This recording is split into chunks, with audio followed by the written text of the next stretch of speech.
while NDA is reactivated. 26 opposition parties versus 38 NDA participants. Leading up to the big fight of 2024. India versus NDA.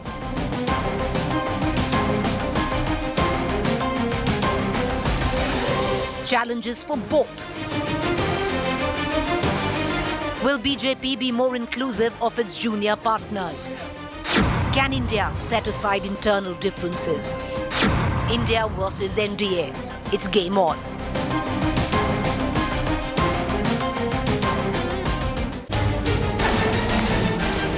Warm welcome viewers, you're watching To The Point. I'm Preeti Chaudhary. Whatever it has made the developments of the last 12 hours, well, it's made the election season very, very interesting. What we are going to be looking at, viewers, is NDA versus India. Both of them come with their own set of problems. But for the NDA, one thing is very clear. They have a leader, and that leader is Narendra Modi. Where India is concerned, in terms of who is the face of India, nobody quite understands or knows that yet.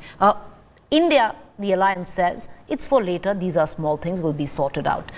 Let's quickly cut across to our political panel this evening. Joining me is Tom Vadakan, National Spokesperson, Bharatiya Janata Party, Adil Singh Boparoy, Spokesperson, Congress, Priyanka Kakkar, Spokesperson, Aam Aadmi Party, Saket Gokhale, TMC MP, Rajya Sabha. Adil Singh Boparoy, the fact is, lots of, political commentary rife today, especially where the meet was concerned in Bengaluru. But lots of questions still remain to be asked. Who is going to be leading this alliance, India? What about seat distribution? What goes on from here on in terms of your own internal party dynamics when it comes down to it? Because there are a lot of parties which are not on the same page if you go region by region, state by state. Well, Preeti, good evening. Firstly, the four pillars of our body politic, which are secular democracy, economic sovereignty, social justice, and federalism, are under threat. So therefore, keeping that in mind, 26 progressive parties have come together to defeat the megalomania, the injustice, the hatred, and the divisiveness which has been peddled by the Bharatiya Janata Party, point number one. Point number two, responding to your question, this is the second meeting. It is still a drawing board. As far as who would lead the Indian alliance is concerned, the parties will take an appropriate call when we cross the bridge. So therefore, these are premature issues. The fact of the matter is that 26 parties have come together for a common minimum program. And that common minimum program focuses on saving our democratic soul. Over the past 9 years, and I think there's no gainsaying in this, that the Bharatiya Janata Party has destroyed everything for which this country stands on. Our federal structure, how the offices of the governor and the lieutenant governor have been utilized to promote BJP's political machination. How the situation in Manipur is not hidden from anybody. I think perhaps this must be the first time that the Prime Minister of this country has not uttered a word on an integral part of India where there have been ethnic clashes which have been going on for over 60 days. Price is breaking the back of an ordinary citizen. So therefore, these are the issues. Individual doesn't matter, Preeti. Individual doesn't matter. Tom Vadakan, this morning the Prime Minister did set the agenda somewhere leading up to both these conclaves, be it the NDA or be it now what is termed as India. But having said that, you speak of a corrupt alliance, you speak of it being an alliance which is run by dynasts. But having said that, Tom Vadakan, if you take a look at your own alliance, which is the resurrection of your NDA, LJP, JJP, Ajit Pawar, NCP, Apna Dal, even if you are going to go ahead with the likes of TDP or even the Akalis, they're all dynasts in their own. A fortnight ago, Ajit Pawar is being criticized as corrupt. He's in your fold. A year ago, less than a year ago, UP went to election. You, sir, know very well the kind of language Mr. O.P. Rajbhar used for your own lot, your own our own Prime Minister, yet he's in the fold. Preeti, let's get straight on this issue. First, you talked about the dynasts.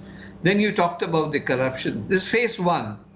Let me make it very clear and categorical that the NDA You can check with the CBI, you can check with the ED. No investigation has been stopped. It's an ongoing process. Whatever is there, it is being investigated. Now, if you don't like it, it's a different matter. I'm talking about an institution called CBI or ED. This has been a tradition with these institutions, whether Congress was in power or the NDA was in power. Let me set that record straight. As to the question of dynast, what is the definition of a dynast?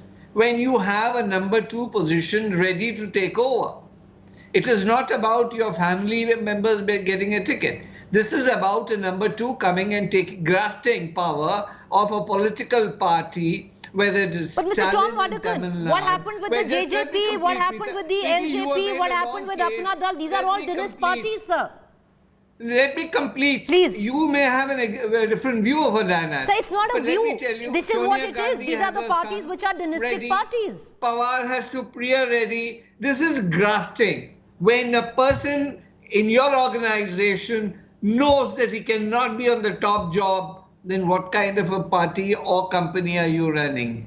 Merit basis is the question. And when merit is diluted, you have a situation where the dynasts and the corrupt will come together and they will set up a factory for corruption. But Mr. Vadakan, like I said, I just counted 3 parties which are abject dynastic parties. I'll ask you another question, sir, as I bring in Priyanka Kakkad and Saket Gokhale from the Aam Aadmi Party and the TMC. Asad Ansari, son of Mukhtar Ansari, is now an NDA MLA, sir. Lots of criminal cases against him, convicted as well in the past. Will action be taken against him, or now will there be a standstill on what are the cases against him? Preeti, let me tell you, this is a mindset that has been created. Every person accused of any charge will face the music. This is Modi ji's government. He will not spare anybody. The point here is that case may take time because there are lawyers like you're in your panel who are here who do all the business of how to procrastinate an investigation, take it to the court and create problems. But believe me, if Modi ji is around, he will ensure Gokhale, I want to bring you in, person will be punished. Tom Vadakan, the other question I'm going to come back to and ask you, out of your 38 political parties, you and I both know, sir, how many of them have 0 MLAs or MPs? What is it that they really bring to the fold other than a numeric number which adds up to 38? We're going to come down to that. But Saket Gokhale, till now the TMC has been very clear, equal stakeholdership. Increasingly, what it looks like is that the Congress is becoming the pivot of opposition unity. Acceptable to the TMC, Mr. Gokhale? Look, again, these are all media speculations about who's becoming the pivot, who's not becoming the pivot. I mean, as far as we are concerned, this is parties, you know, after the Patna summit, we were asked questions about how are you going to see parties? Some of them are not seeing eye to eye, coming on the same page. This time around, we saw the Congress party going out in public and saying that they will oppose the Delhi ordinance in the Rajya Sabha, which was a demand of the Aam Aadmi Party. The Aam Aadmi Party has attended the opposition meeting. The point remains that these are things that happen. Opposition parties are finding common ground, have found common ground, have come together. Everyone is willing to make concessions. Everyone is willing to build consensus. Everyone is willing to find a common ground and have a common minimum program.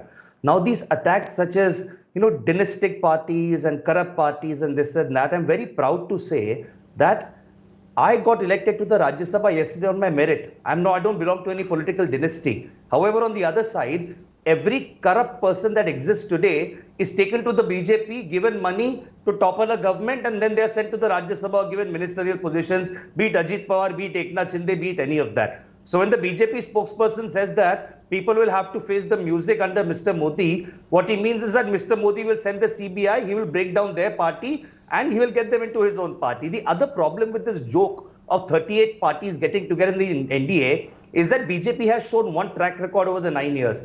Every party that they make an alliance with, they break that party and finish it off. Which is one reason why a lot of NDA allies in the past have broken ranks with the BJP, because they know that the only goal of the BJP is to get into that state, get defections from that party, break that party apart to make the BJP dominate itself. So these 38 parties don't mean anything on board, because at the end of the day, the BJP is going to bring down the number to 0. and finish all these parties, because at the end of the day, only thing that can exist for the BJP is BJP. They want a dictatorship. They don't want any other party to exist in this country. All right, Priyanka Kakkad, I want to bring you in. Lots of differences where it comes down where the Aam Party is concerned. What's going to come off Delhi? What's going to come off Punjab? You're going to be facing off with the Congress. But having said that, you know, a government which calls itself a Kattar Imandar government, who till now has called the Congress corrupt, right now practically in bed with the Congress in this alliance. Good evening, Preeti. Preeti, there are larger issues at stake right now, like the speakers before me mentioned. But I'd like to come to first answer Mr. Tom Vadakan's. He said that the inquiries are ongoing and no inquiry has closed. You know, perhaps this argument will hold water if the Vyapam scam is revived, because today in the morning they went and raided a TN minister of an allegation which pertains to the year 2007. So he might as well use those agencies and send them to the Madhya Pradesh government also. One is that. Secondly, there is this constant effort to run parallel governments through the Lieutenant Governor and the Governor, which is completely impairing the federal structure of the country, which is completely against the constitution of the country. There are blatant attempts for concentration of power. There are much bigger issues at stake that the country at this moment faces. There is the question of joblessness, a record high joblessness, or say inflation, record high inflation. And nobody is addressing these issues. The current government seems to be only interested in using these agencies to their advantage and breaking the federal structure. So this has to stop. Okay. This is the primary concern of all the parties which came together today. Look at the other side. Of the 38 which are meeting, 32 are the ones which have no MLA or MP.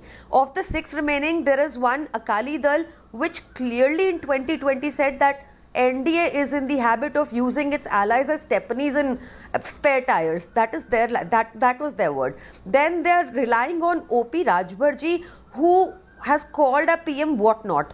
Then they are relying on Chirag Paswan, who is a dynast as one thing. Secondly, he is in a position to bargain with the NDA and say, give me 6 seats. So this is the situation. But Priyanka Kakkad, you know, one can understand with other political parties. Also be discussed while right. No. I want to ask you that question again. You know, this can be put forth of other political parties because they are political parties. As per your own tenet, you're not a political party. You're a party with a difference. You're a party which is a Kattar Imandar party. You're a party which till now has criticized the Congress for its corruption. You are today standing with the likes of convicted political leaders like the RJD, Lalu Yadav. You are standing with the likes of an Akhilesh, who all have been charged with corruption, sir, madam.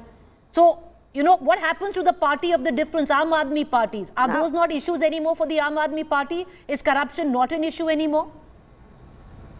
Preeti, of course it is. And Preeti, we are a political party. I don't know why you said we are not a political party. Of course, we are a political party. You've always called yourself that we are a political party. We are a people's party. That's what you've called yourself in all your rallies. Well, we are a political party.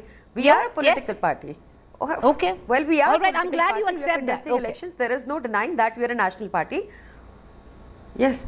So that stays. But right now the line between what is right and what is wrong when it comes to corruption charges has been blurred so much. When you look at the ED's conviction rate, or you look at CBI's conviction rate, or you look at the fact that the ED director got an extension, 3 illegal unconstitutional extensions. So those questions remain unanswered. And right now the lines have blurred. Now you see, they called Ajit Pawar very blatantly, they called him corrupt and said that he did a ghotala of 70,000 crores, and now he is the finance minister in the government. So this is the way to clean corruption in the NDA. One has to stand up to these issues. All right, okay. Right now the need of the hour is to stand together against a government which, as most of you suggest, is a tyrant of sorts. But Adil Singh Bopra, I want to bring you back into this conversation. What from here on? Because you're going to meet in Maharashtra. You have key differences which still need to be ironed out. You know, Preeti, the vibrancy of our democracy, and this is the beauty of our country, that parties and individuals with different point of view can come under a single umbrella to oppose a political party, a political formation, which is determined to destroy every ideal on which our republic stands. I think that's the beauty and that's the key takeaway from today's meeting. But coming to your question, please understand the way forward is we've agreed on issues which are burning in this country. Adil, And has the Congress somewhere down the line agreed to be the junior partner in states where regional satraps are stronger? Preeti, The likes of West junior, Bengal represent... senior, fulcrum, non-fulcrum, junior, senior, fulcrum, pivot, centrist. Please understand, these are all good sound bites, these are good phraseology. But today we're at a critical point. We're at a crossroad of sorts, where democracy is in peril, where our constitution is in peril. If right-thinking individuals do not come together, we are going down the path of an autocracy. In any case, we've become an electoral autocracy today, where there is no participation, where there is no exchange of views. It's a top-down approach. So therefore, what is at stake is far more. And as far as who comes together, who leads the alliance, all these are formations and formulations which will be decided on the way forward. That is not important. Let me again reiterate. Individuals or personalities don't matter. It's issues which matter. Okay, It's Tom human Vadakan, do you at rights which least matter. accept It's India's that interests your which party matter. is a tad bit rattled with what has gone down? Otherwise, what would explain you holding a parallel conclave on the same day that the newly coined India was hosting in Bengaluru? You know, what made the Prime Minister launch one of the fiercest attacks on a united opposition this morning? Clearly, you know, they seemed to have ruffled a few feathers. Preeti, we are a political party and would take note of other developments. And the dynamics of it is that we have got our act together. And this is not about being rattled. In politics, you have to measure every step. And we have shown it at every election that we have wiped out the Congress. Now, I was hearing the Congress spokesperson. He sounded like a political science professor who was giving us a big take on what the takeaways were. But the only takeaway I understand is that they have got an abbreviation called India. Now, what I don't know is why there is a dot, that is a full stop, after I, after N there's a full stop, D there's a full stop, I there's a full stop, A. My question is this part of the mindset of the Tukde gang that has overtaken this whole gang? One second. Okay, one second. Let me complete, Tom Vadakan, there's no full stop. I'll just cross-check. Okay, as far as what we have been given to understand in the joint statement, there is no full stop. It's India. It's I.N.D.I.A. That's what it is. No, there is a full stop after I.N.D.A. No, and sir. the rule and the grammar rule is, if you have an abbreviation, you put a final full stop and a comma. Now, I don't know whether they are aware of we this can grammar, get into, but okay, we can get into etymology and grammar a tad bit later. But in terms of the political coinage of the name of the new alliance, it is India, sir, and there are no full stops, at least in the joint statement that has been issued. Can I make a Saket Gokhale wanted to come in. I'll just come in. Saket Gokhale has been wanting to come in. Mr. Gokhale, you want to make a point? I'll cut across to Your channel has shown it. I've learnt it from there. No, sir. No. It's not there. So there are no full stops. That's how any channel is allowed to interpret it as whatever the need be. But yes, Mr. Gokhale, make your point. Let me clarify very straight up. Mr. Vadakan probably doesn't read the newspaper because 4 years ago I filed an RTI the Home Minister asking about this country needs to be aware. Called the Tukde gang. So using all these terminologies is a sign of frustration. And let me sum up what India means in one sentence. Today, we see people saying, oh, is the food better in Delhi or food better in Bombay? Kolkata will fight with Hyderabad who has the better biryani. But when India is under threat, all of these cities and states will get together. So yes, we might have our own differences and we might argue or have a difference of opinion. But when the country is attacked, then be it the Congress, be it the AAP, be it the TMC, be it the NCP, be it the Shiv Sena, DMK, Samajwadi Party, Ajiri, we will all get together. We might have a difference over who has better biryani, but when India's integrity is under attack, all of us get together to fight against the threat to India's democracy, which is the BJP and the Modi government right now. All right, okay, Adil Singh Bopara, the charge is also which is being laid that it's all in self-interest. You're trying to protect, yourselves, in turn, each other, because now the agencies are coming down hard and corruption is being exposed. Well, Preeti, just last week, the Supreme Court, which is the bulwark of our constitution, has said that the government of India was passing illegal orders and violating specific mandates when it comes to the ED director, and I think it's common ground that the enforcement directorate today has become a hound dog for the Bharatiya Janata Party. So less said the better about the agencies and the misuse of agencies. I think that every ordinary citizen can see and separate the wheat from the chaff. But to respond to the BJP spokesperson, we don't need lessons of patriotism from the Bharatiya Janata Party. We belong to a party where our leadership has shed its blood for the integrity of this country. Until a few years back, even Mr. Vadakan's party. Let me not remind him that Indira ji, Rajiv ji, Sardar Bayan Singh, Mr. V.C. Shukla and a host of other leaders have sacrificed their lives. Okay, he wants to make a point and then I want to cut across to Priyanka Kakkar. Priyanka Kakkar, I want to quickly bring you in. The fact that the Congress, right before, in a gesture of goodwill, before the meeting came out, extended support on the ordinance where the I.N.D.A. party is concerned, when it comes down to seat sharing, because that is where the true test of this alliance will come down, where each individual party is concerned. Is the I.N.D.A. party willing to give in states like Punjab, in Delhi?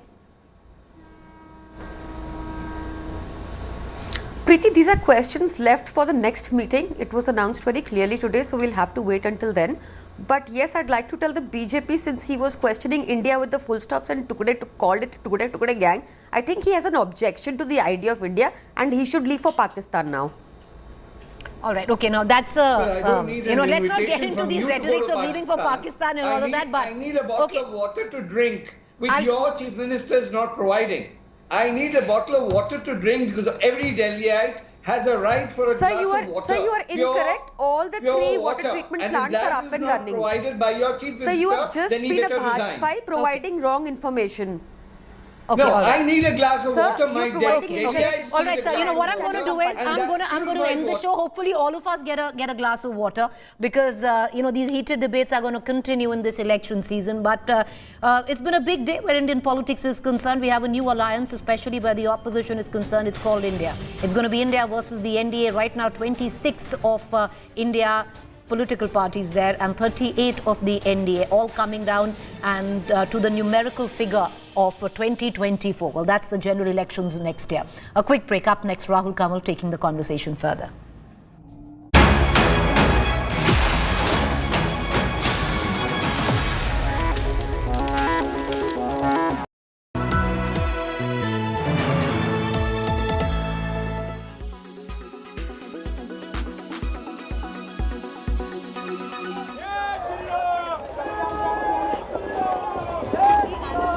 हमने किसी की हत्या कर डाली हो, ऐसा हमें लग रहा है। सरकार से ये चाहता हूँ, हाथ जोड़कर रिक्वेस्ट है, यहाँ पर आ जाए। अगर अभी हिंदू मुस्लिम कहीं हो गया होता तो सारे नेता वहाँ पर होते।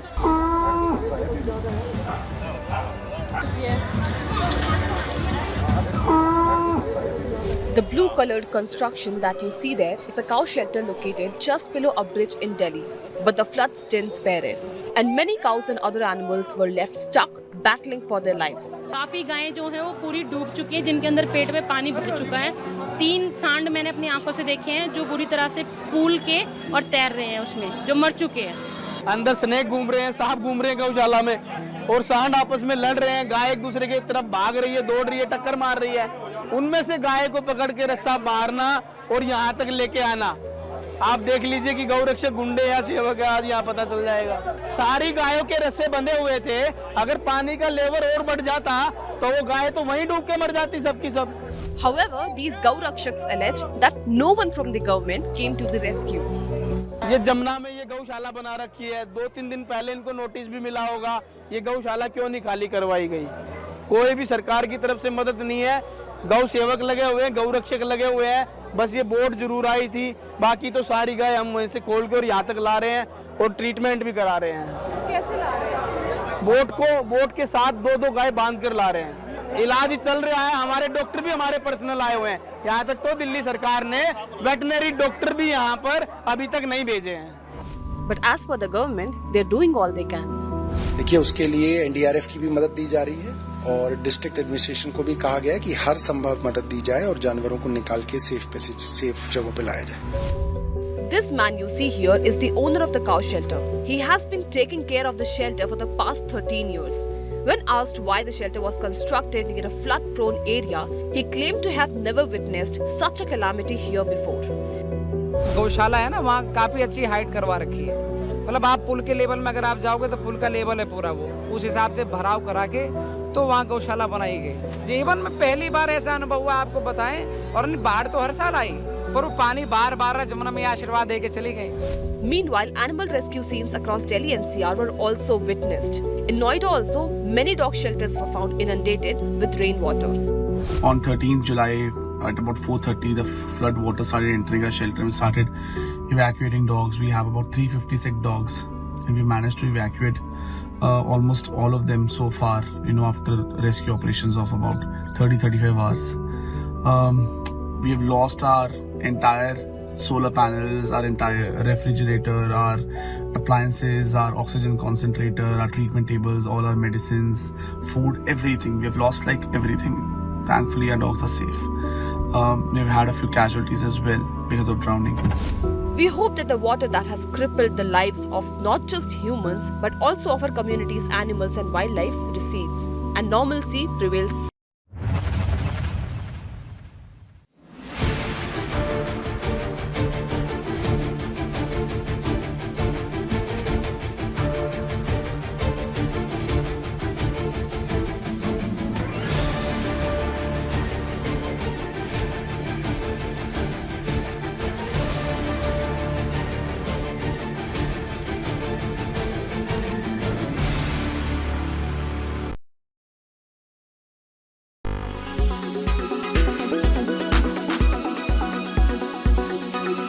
Why does this happen?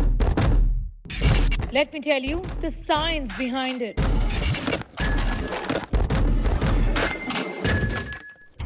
For more informative videos like this, keep watching India Today News.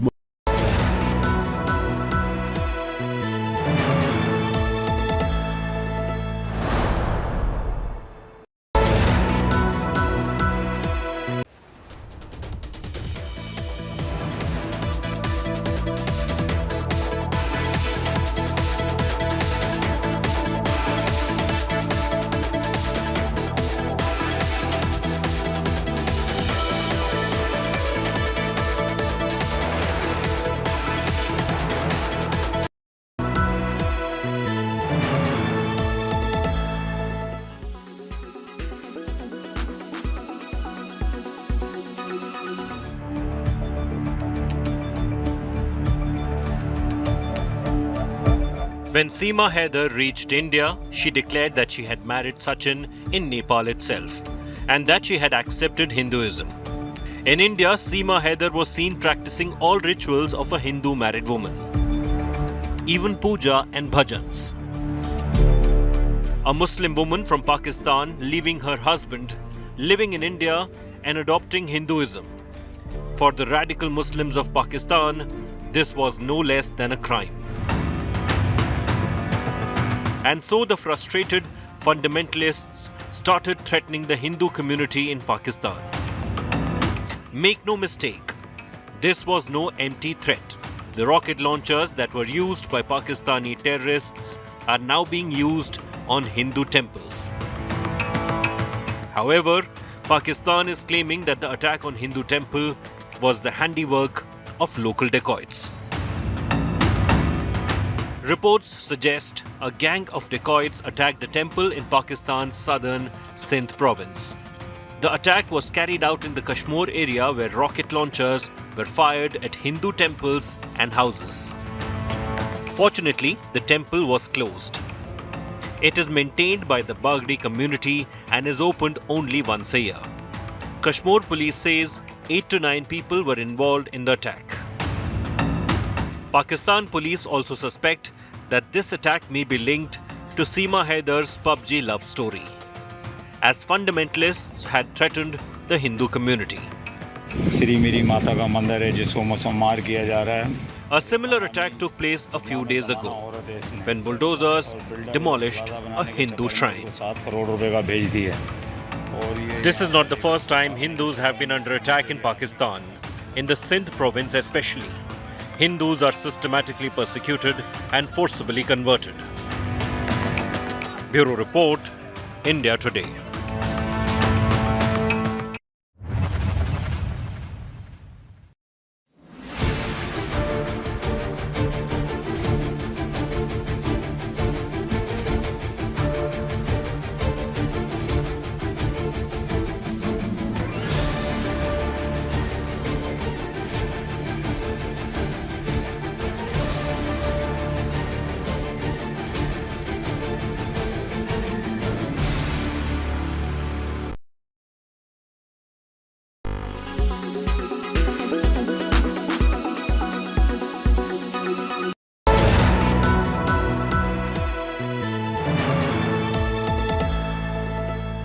Presented by RP Sanjeev Goenka Group, Growing Legacies. Co-presented by Century Ply Club Prime, Raho Befikar. Co-presented by Macho Hind, Bade Aaram Se. Co-powered by the new Kia Seltos, the badass reborn. Co-powered by Sera. This is your space. Play it your way.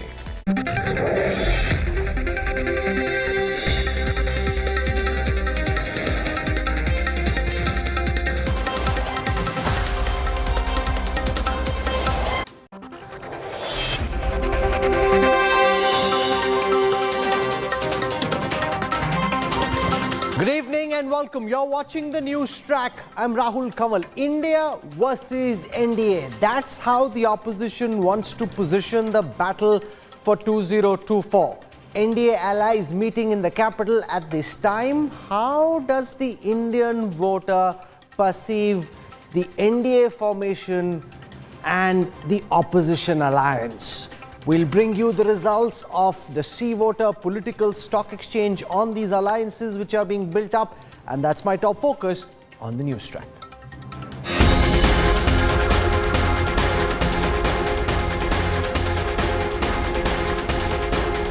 India versus NDA.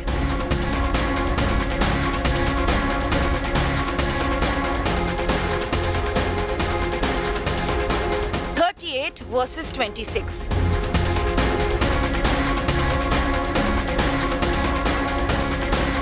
Who has the edge in 2024?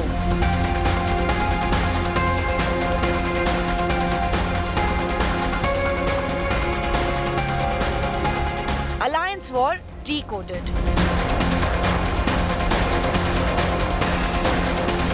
Biggest opinion poll, political stock exchange at 8 p.m. Here's a look at the headlines today. UPA renamed the Indian National Developmental Inclusive Alliance. Opposition leaders declare India will defeat the NDA in 2024. Prime Minister Modi's scathing attack on opposition unity says it is family first, not India first for the opposition parties. Guide कुछ है, हाल कुछ है, label कुछ है, माल कुछ है। 24 के लिए 26 होने वाले राजनीतिक दलों पर ये बड़ा फिट बैठता है। Court grants 2-day interim bail to Braj Bhushan Singh in the wrestler's sexual harassment case. Regular bail plea to be heard on Thursday. Another twist in the Seema Haider love story. It is now revealed that her brother works for the Pakistani army and that she had multiple passports. Chandrayaan 3 successfully performs the third orbit-raising maneuver. India's moon mission is on schedule.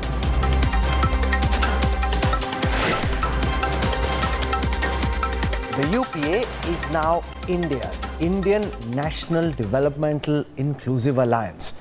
Sources say it was Rahul Gandhi who proposed this name at the meeting of 26 opposition parties in Bengaluru. There is, however, no clarity over the seat-sharing formula or over who will lead this alliance. UPA is the past. But will India be the future? Our National Affairs Editor Rahul Srivastav and Mausmi Singh with our top story tonight.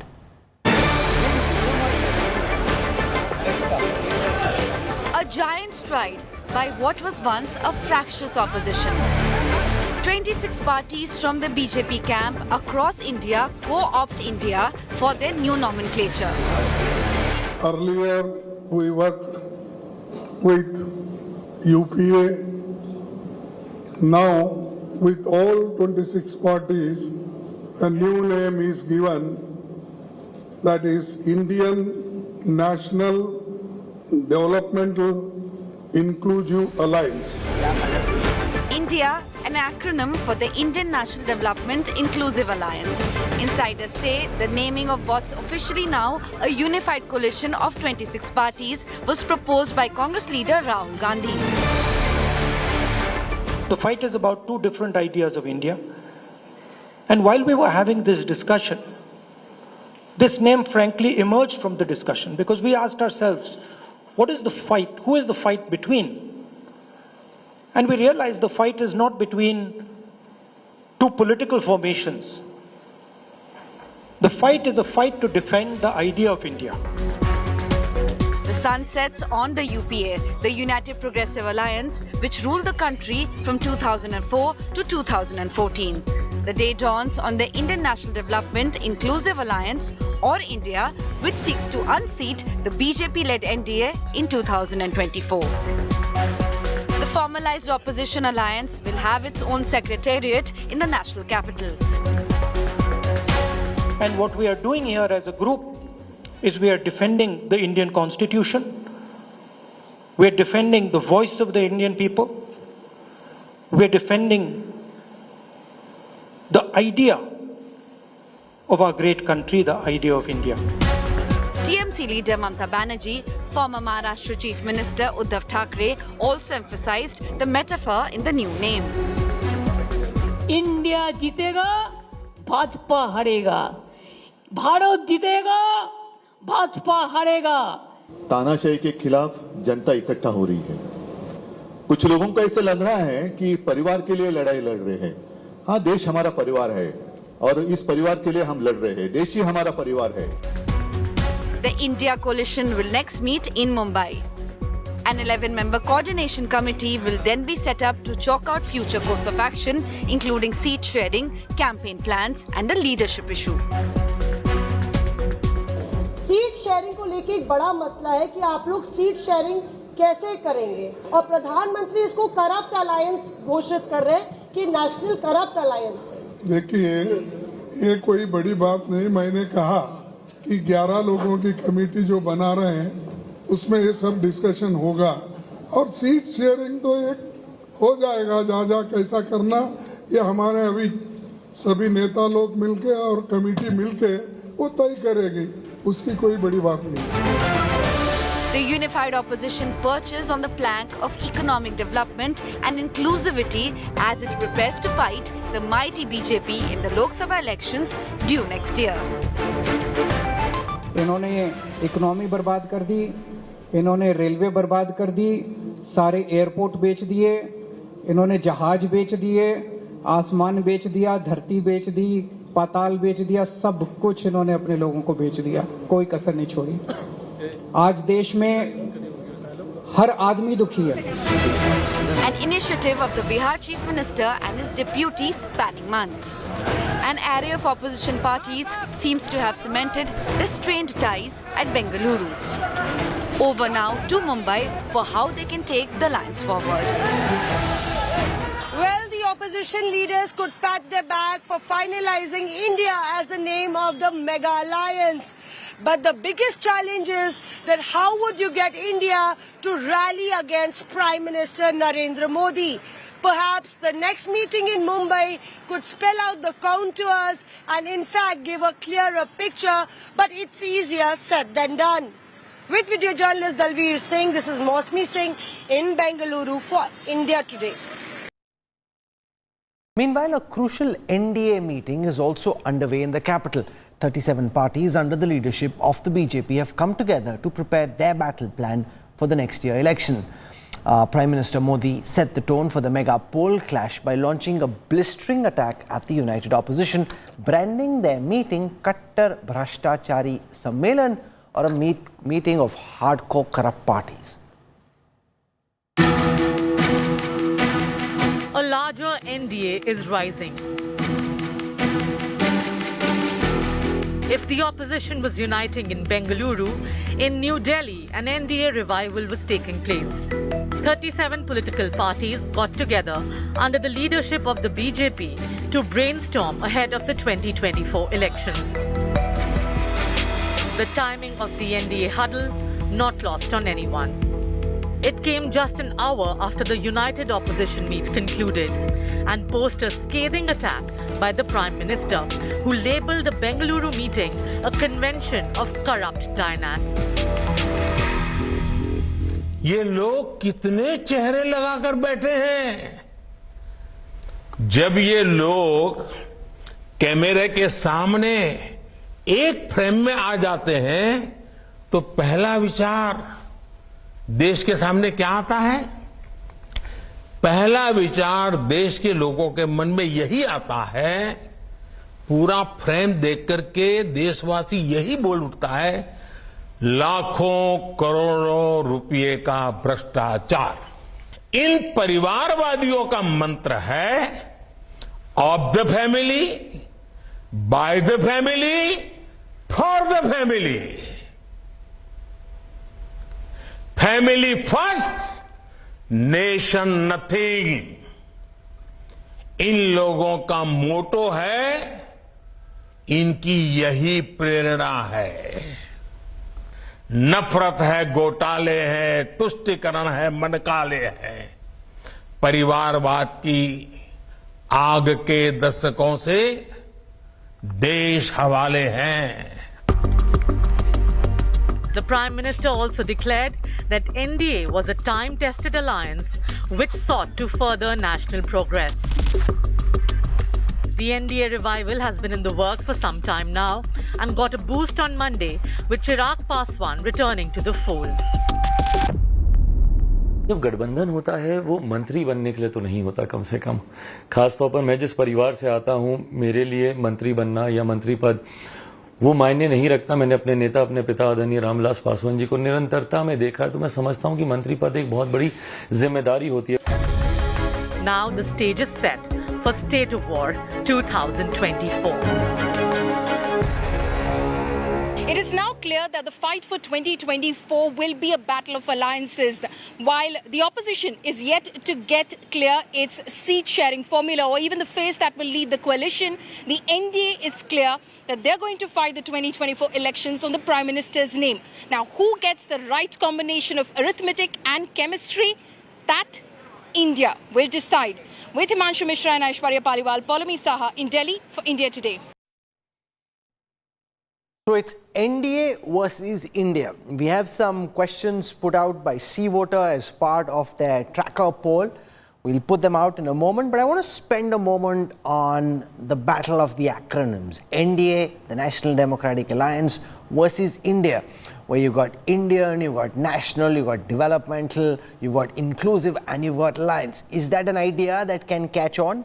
Or is NDA way too formidable for these acronyms to have any role? Joining us on this broadcast, representing the ruling BJP at the centre, it's spokesperson Guru Prakash Paswan. Manikram Tagore is a member of parliament and a spokesperson of the Congress party. For perspective, I have well-known political analyst Ashok Malik, Rahul Verma, Centre for Policy Research. He's a fellow there. Yashwant Deshmukh has done the poll. We'll have the results out in just a moment.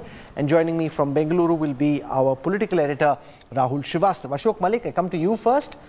As a political observer, India, there is, I mean, a bit of a ring there. Now, it's an idea. Whether you can get the idea to catch on or not, that's stage two. But do you think they've at least made the right noise and given the low expectations from the opposition parties, they've put out what they could in terms of an idea that they think can catch on?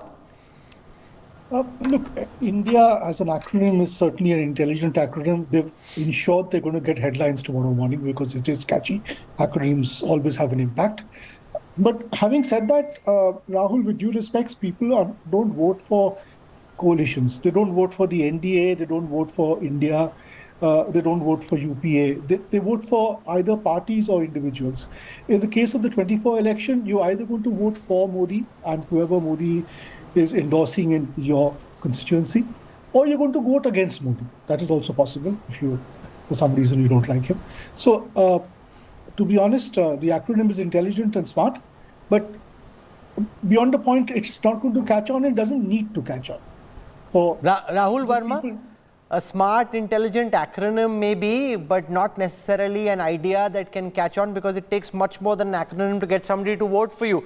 Do you think in what could have been expected, they've been able to make the move that they could have, Rahul? No, I completely agree with Ashok Malik on this. People do not vote for alliances, they vote for political parties.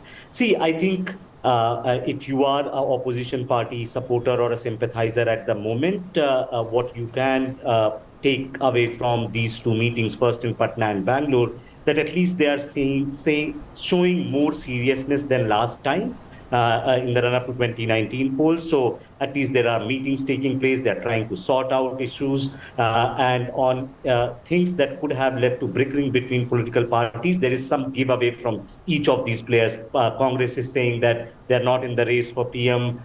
They have agreed to, back Aam Aadmi Party's protest on centre's ordinance. So in the run-up to 2024, I think many more such meetings will take place, which will iron out some of the differences. It's a good beginning, but there is a very, very long road to travel for the opposition to even put up a formidable challenge. Let me put that question then to Manikram Tagore of the Congress Party. An acronym may be smart by itself, it means nothing. There are too many serious issues about how seats will get distributed amongst these opposition parties. Till those issues get resolved, you can come up with catchwords and buzzwords and acronyms, but you won't change voting behavior.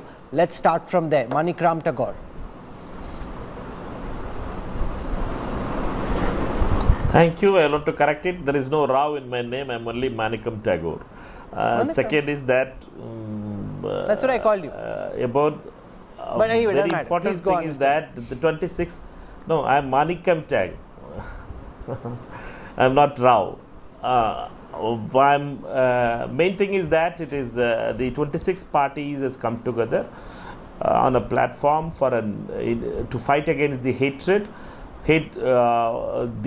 which has deeply rooted into Indian society now, and Mr. Modi and Amit Shah are leading that with aggressive polarizing issues they are taking up. Therefore, the 26 parties are taking on the issues. We are common on many issues, and we have some kind of seat-related issues and others. But as 26 parties are first, when we worked in the parliament, 24 parties were together in the parliament for around 2.5 years. We had been in the floor in both the houses. We had been working together. Now it has first was the Patna meet, then the second was the Bangalore summit, and we are able to now for an India. We had come out with the name India for the alliance, and this alliance is going to be a formidable alliance, and we are able to start with through the Bangalore thing itself. We are able to start in a progressive way. Okay, Guru Prakash Paswan, they weren't expected to do seat adjustments in this meeting. Given that the NDA said and the BJP said inse kuch nahi hoga, at least they've come up with a name. The name is catchy, and they're going with some kind of a perspective which ultimately the voters will decide on. But to the extent that they could, they've shown that they're beginning to come together. Is that something which concerns you? Rahul, I don't think why is there an element of surprise today, especially in a section of media. It's an old wine in a new bottle. Like all of us, you senior journalists on this panel would remember that senior leader of the Congress party, Devkant Barua, has used a similar adage. He said, Indira is India, India is Indira. So the Congress party have never thought twice before using the name of India as a tool for political leverage. This is not for the first time that the Congress party is trying to take political advantage out of it. But we must understand here that the people who were sitting in the meeting, Lalu Yadav, whose daughter Misa Bharti Lalu Yadav took a pran ki MISA, the act which was enacted during Emergency Maintenance of Internal Security Act, ki main Congress ko hara karke hi dam lunga. TMC, Mamata Banerjee, she has come out of the Congress party. Everyone, the only common thread that unites the opposition leader is corruption and family politics. Right from Jammu and Kashmir to Tamil Nadu, you see it is the father and son enterprise and nothing beyond that. This shows the poverty of imagination of the opposition parties. They have no solid agenda. What is their idea of India? Their idea of India is bereft of Dalits. While the Congress leadership was speaking on the stage in Bangalore, young protesters from Dalit community, they were protesting on the streets of Raipur in Chhattisgarh without any dress. They were protesting on the streets of Chhattisgarh. They are not talking about Rajasthan. Democracy is being murdered in Bihar. Democracy is being murdered in West Bengal. So the only common thread that is uniting the entire opposition is the lust for power. That is the only uniting common thread that was visible now, today. Rahul Srivastava, you were in Bengaluru, you tracked this meeting all the way through. What stood out for you as key highlights? What did you pick up the andar ki khabar, which we haven't seen on the headlines so far? Did there seem to be some sense of bonhomie, or was there a lot of bickering and distrust?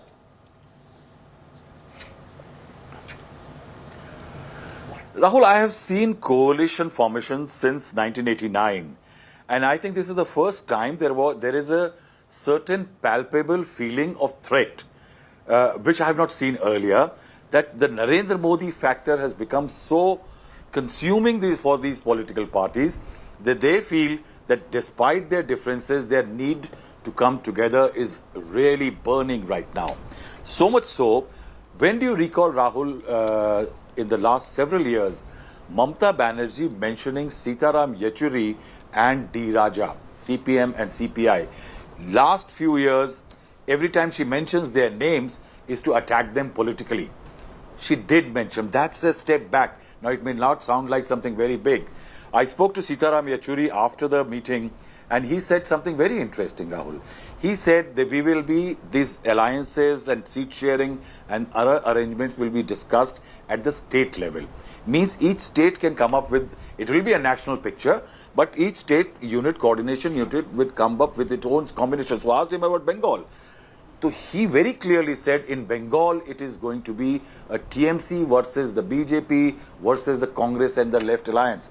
So I said, then where is the alliance? So he said something yet more interesting. He said the idea would be to minimize the conflict, minimize the contest between the participating players as far as this 26-party alliance is concerned. What it really means that each player in its own area of influence is going to take on to the BJP. If there is no contest between the other constituents, then that person takes on the BJP. So in Bengal, a divided house. In UP, perhaps Akhilesh Yadav gets some bit of advantage with Congress and others helping him. But the real challenge, Rahul, what I found in this is that a lot of leaders are discussing Congress.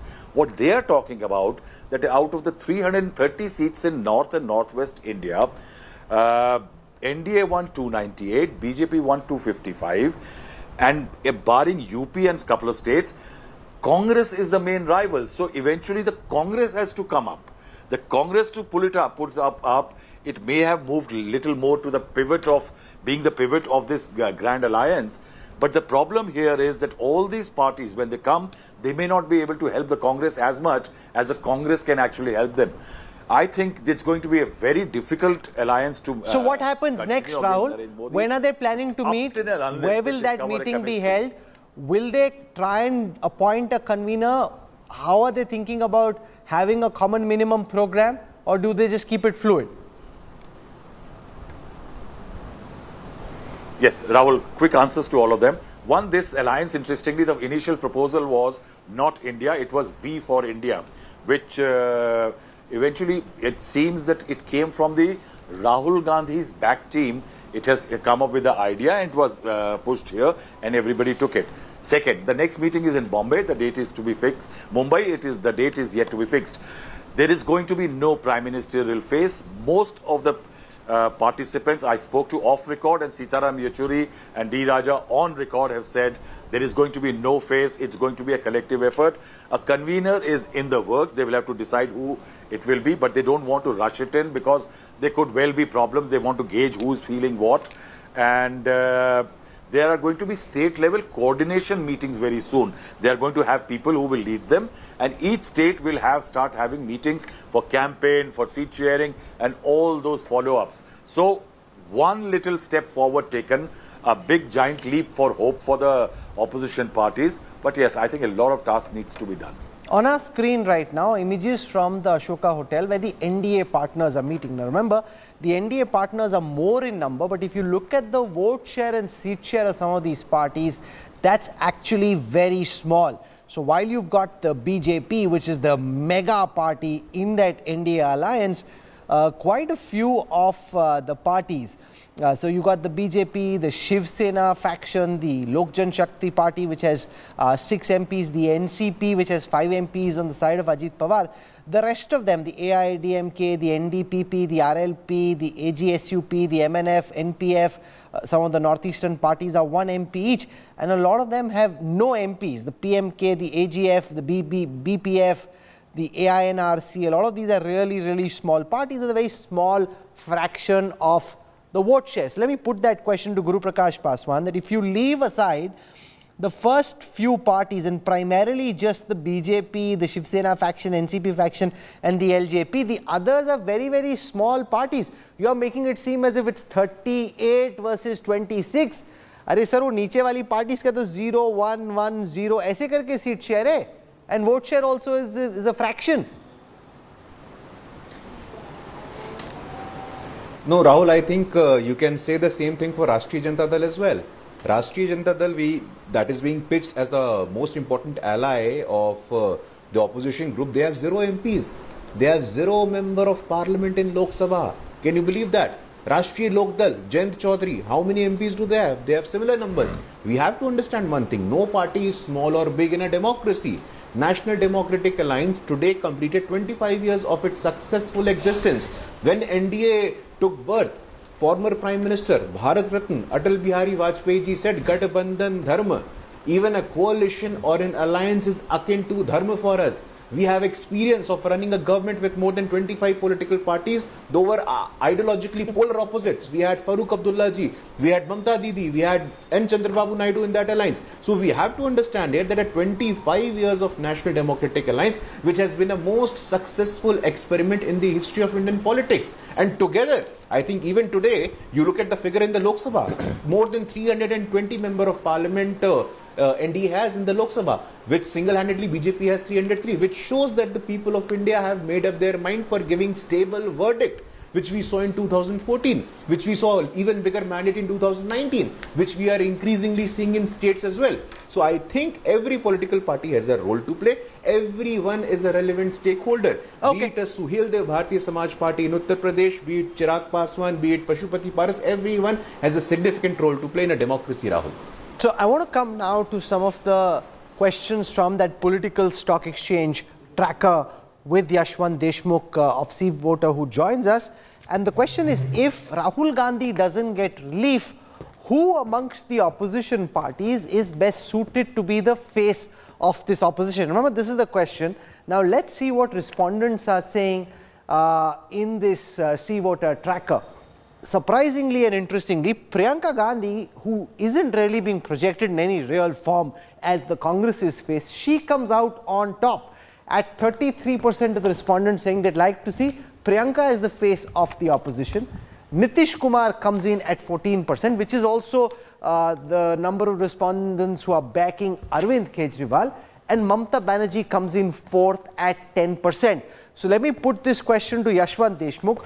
Priyanka is not even in the fray in the Congress's reckoning as the leader of the party. Your survey projects her at the top. What do you make of that? And Nitish Kumar and Kejriwal seem to have the same kind of rating when it comes to who could be the face if not Rahul Gandhi. Yashwant Deshmukh. Well, Rahul, it is very clear that all this opposition, effort cannot bear fruit unless Congress is in the center of this game and the Congress leadership becomes the center of the leadership. You can replace Priyanka Gandhi even with Mallikarjun Kharge. It is possible. But the thing is that overall, not just the opposition voters, overall also people genuinely believe that if the opposition has to contest, needs a face, it has to be with Congress in the center, and it has to be a Congress face that needs to be projected as the leader of that alliance. Look into the opposition supporters, Rahul, 37%. That's even a bigger number in that way. And Nitish Kumar and Arvind Kejriwal, okay, significant number is there, but I guess that their numbers are coming in primarily, from the areas where they have the effective presence in their own way. Congress remains the only party which has a pan-India presence as far as the opposition parties are concerned.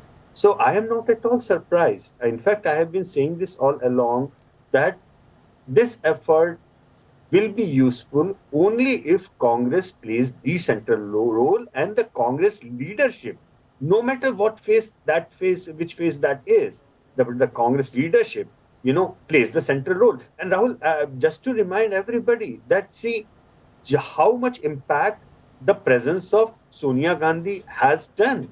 Everybody is talking about it, that Sonia's presence over there has made a lot of difference. The kind of gravity that it has given to that entire meeting that is going along over there. So I am not surprised. I am not at all surprised with these numbers. Okay, let me show our viewers the response to that question about Sonia Gandhi since you just mentioned it. This is about whether Sonia Gandhi's presence makes a difference. And in response to that, you are right that a lot of people seem to believe that Sonia Gandhi's presence does make a difference. Will Sonia Gandhi's efforts strengthen what's happening? 51% of the overall respondents say yes. Amongst opposition supporters, 63% say her presence makes a difference. Is this something, Rahul Verma, that surprises you? The ratings that Priyanka Gandhi has got at 33% of the overall respondents saying she should be projected as the face of the opposition. She isn't really active in the Congress's scheme of things in the way the party is being run at the moment. No, it's not surprising. See, you are absolutely right that Sonia Gandhi is not in the contention. But in public memory, these politicians loom large. Even when Manmohan Singh was not in contention after 2014 till 2019, if you ask who should be the next prime minister, Manmohan Singh used to get some numbers. And especially when you get just for the Congress voters, Manmohan Singh's ratings would go up. Similarly, for Atal Bihari Vajpayee, he used to come, his name used to come in the polls even till 2009 or 2010, right? So these sort of politicians loom large over public memory. And of course, Sonia Gandhi brings much more gravitas to the opposition meeting. Her presence there brings much more. Ashok Malik, Priyanka Gandhi coming out on top. Is that surprising for you? Do you think this might actually be an idea that helps the opposition? Or would it actually help Prime Minister Modi and the BJP that aur koi nahi mila second in isko liya? You're on mute, I think. Ashok, you're on mute.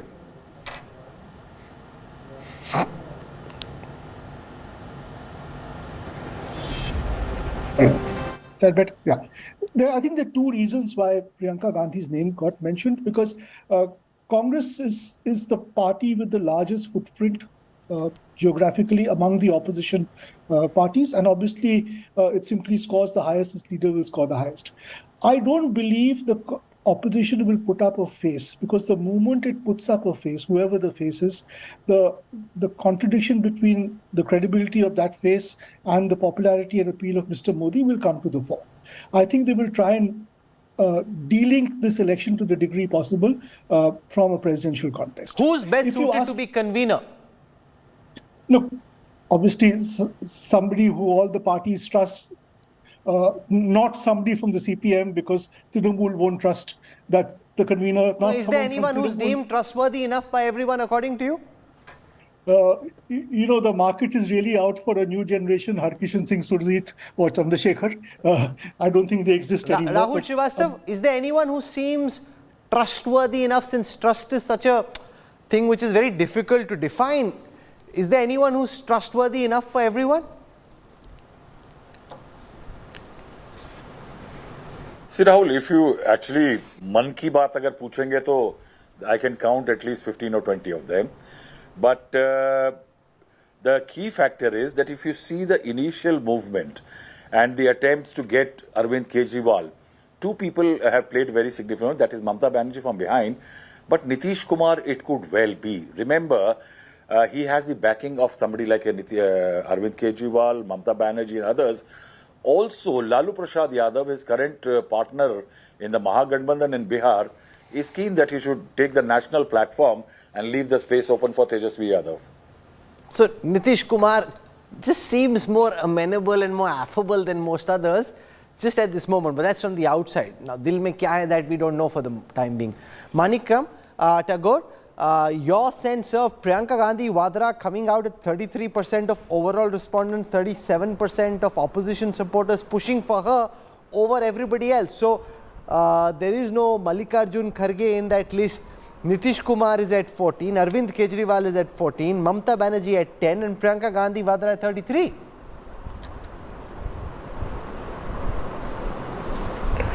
Congress supporters and opposition supporters sees Priyanka ji as a potential candidate, and there is a leadership, potential leadership in the Congress party and in the opposition ranks. We need to understand it.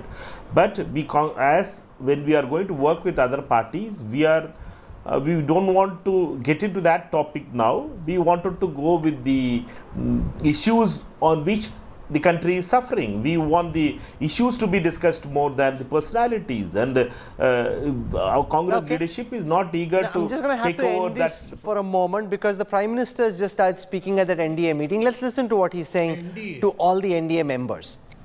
श्रद्धेय अटल जी की एक और विरासत है जो हमें जोड़े हुए हैं। एनडीए के निर्माण में आडवाणी जी ने भी बहुत अहम भूमिका निभाई थी और वो आज भी हमारा मार्गदर्शन कर रहे हैं। हमारे प्रकाश सिंह बादल जी हों, बाला साहब ठाकरे जी हों, जॉर्ज फर्नांडिस जी हों, रामविलास पासवान जी हों, अजीत सिंह जी हों, शरद यादव जी हो, सभी ने अपनी अपनी तरह से एनडीए को मजबूती देने का काम किया। आज प्रकाश सिंह बादल जी और बाला साहब ठाकरे जी के सच्चे अनुयायी भी हमारे बीच में हैं। हाल में ही एनडीए के गठन के 25 साल पूरे हुए हैं। ये 25 वर्ष देश की प्रगति को गति देने और क्षेत्रीय आकांक्षाओं को पूरा करने के रहे हैं, यानी राज्यों के विकास से राष्ट्र का विकास। इस मंत्र को एनडीए ने निरंतर सशक्त किया है। इस यात्रा में जो पुराने साथी रहे हैं, मैं उनका तहे दिल से अभिनंदन करता हूं। भविष्य की यात्रा के लिए जो नए साथी आए हैं, मैं उनका हृदय से स्वागत करता हूं। साथियों, एनडीए के 25 वर्षों की इस यात्रा के साथ एक और सुखद संयोग जुड़ा है। ये वो समय है जब हमारा देश आने वाले 25 वर्षों में एक बड़े लक्ष्य की प्राप्ति के लिए कदम बढ़ा रहा है। ये लक्ष्य विकसित भारत का है, आत्मनिर्भर भारत का है। कोटि कोटि भारतीय आज नए संकल्पों की ऊर्जा से भरे हुए हैं। इस महत्वपूर्ण कालखंड में एनडीए की बहुत बड़ी भूमिका है। एक तरह से ये नई ऊर्जा से भरी हुई त्रिशक्ति है। एन से न्यू इंडिया के लिए, डी से डेवलप्ड नेशन के लिए, ए से aspiration of people and region के लिए, आज देश का गरीब, देश का मध्यम वर्ग, देश के युवा, महिलाएं, दलित, पीड़ित, शोषित, वंचित, आदिवासी सभी का विश्वास एनडीए पर है। हमारे जो समाजशास्त्री हैं, राजनीति शास्त्री हैं और अर्थशास्त्री हैं, वो भी भारत के विकास के लिए एनडीए को एक पॉजिटिव फोर्स के रूप में देख रहे हैं। हमारा संकल्प पॉजिटिव है, एजेंडा पॉजिटिव है, भावना पॉजिटिव है और हमारा रास्ता भी पॉजिटिव है। मैं अक्सर कहा करता हूं कि सरकारें बहुमत से बनती हैं, लेकिन देश सबके प्रयास से चलता है। इसलिए आज जब हम विकसित भारत के निर्माण में जुटे हैं, तब एनडीए सबका प्रयास की इस भावना का प्रतिनिधित्व कर रहा है। साथियों, हमारे देश में राजनीतिक गठबंधनों की एक लंबी परंपरा रही है, लेकिन जो भी गठबंधन नेगेटिविटी के साथ बने, वे कभी भी सफल नहीं हो पाए। कांग्रेस ने 90 के दशक में देश में अस्थिरता लाने के लिए गठबंधनों का इस्तेमाल किया। कांग्रेस ने सरकारें बनाई, सरकारें बिगाड़ी। इसी दौर में 1998 में एनडीए का गठन हुआ था। लेकिन एनडीए क्यों बना? क्या तब सिर्फ सरकार बनाना या सत्ता हासिल करना ही एनडीए का लक्ष्य था? आप भी जानते हैं, ऐसा नहीं था। एनडीए किसी के विरोध में नहीं बना था। एनडीए किसी को सत्ता से हटाने के लिए नहीं बना था, बल्कि एनडीए का गठन देश में स्थिरता लाने के लिए हुआ था। और जब देश में स्थिर सरकार होती है, तो देश वो फैसले करता है जो कालजयी होते हैं, देश की दिशा बदलने वाले होते हैं। ये हमने अटल जी के कार्यकाल के दौरान भी देखा और ये पिछले 9 वर्षों में भी हम बार बार देख रहे हैं। भारत में स्थिर और मजबूत सरकार होने से आज पूरे विश्व का भारत पर भरोसा बढ़ा है। साथियों, एनडीए की एक और विशेषता रही है। जब हम विपक्ष में थे, तब भी हमने हमेशा सकारात्मक राजनीति की। हमने कभी नकारात्मक राजनीति का रास्ता नहीं चुना। हमने लोकतंत्र को मजबूत करने के लिए अपना हर दायित्व निभाया। हमने विपक्ष में रहकर सरकारों का विरोध किया, उनके घोटालों को सामने लाए, लेकिन कभी जनादेश का अपमान नहीं किया। हमने सरकारों का विरोध करने के लिए कभी भी विदेशी मदद नहीं मांगी। हम विपक्ष में रहे, लेकिन हमने देश के विकास में न रोड़े अटकाए और ना ही रुकावट बने। आजकल हम देखते हैं कि केंद्र सरकार की योजनाओं को विपक्ष की कई राज्य सरकारें अपने यहां लागू नहीं होने देती।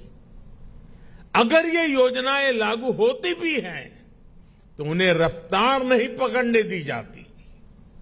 ये लोग सोचते हैं कि अगर उनके राज्यों में गरीबों को केंद्र की योजना का लाभ मिल गया तो कैसे काम चलेगा, उनकी राजनीति कैसे चलेगी।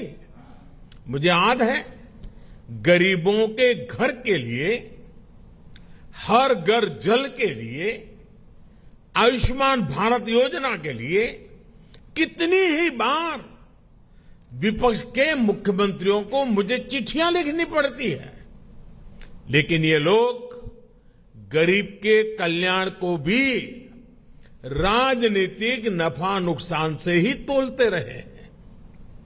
साथियों, जब गठबंधन सत्ता की मजबूरी का हो, जब गठबंधन भ्रष्टाचार की नीयत से हो, जब गठबंधन परिवारवाद की नीति पर आधारित हो, जब गठबंधन जातिवाद और क्षेत्रवाद को ध्यान में रखकर किया गया हो, तो वो गठबंधन देश का बहुत नुकसान करता है। 2014 से पहले की गठबंधन सरकार का उदाहरण हमारे सामने है। तमाम उठापटक के बीच वो गठबंधन सरकार किसी तरह अपने 10 साल खींच पाई, लेकिन देश को क्या मिला?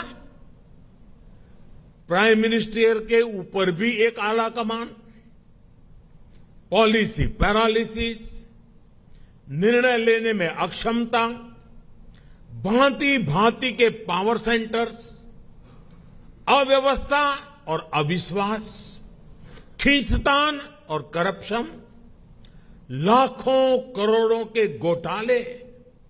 आपको याद होगा, जब भी पिछली सरकार के कुशासन पर सवाल उठते थे तो गठबंधन की मजबूरियां गिनाई जाती थी।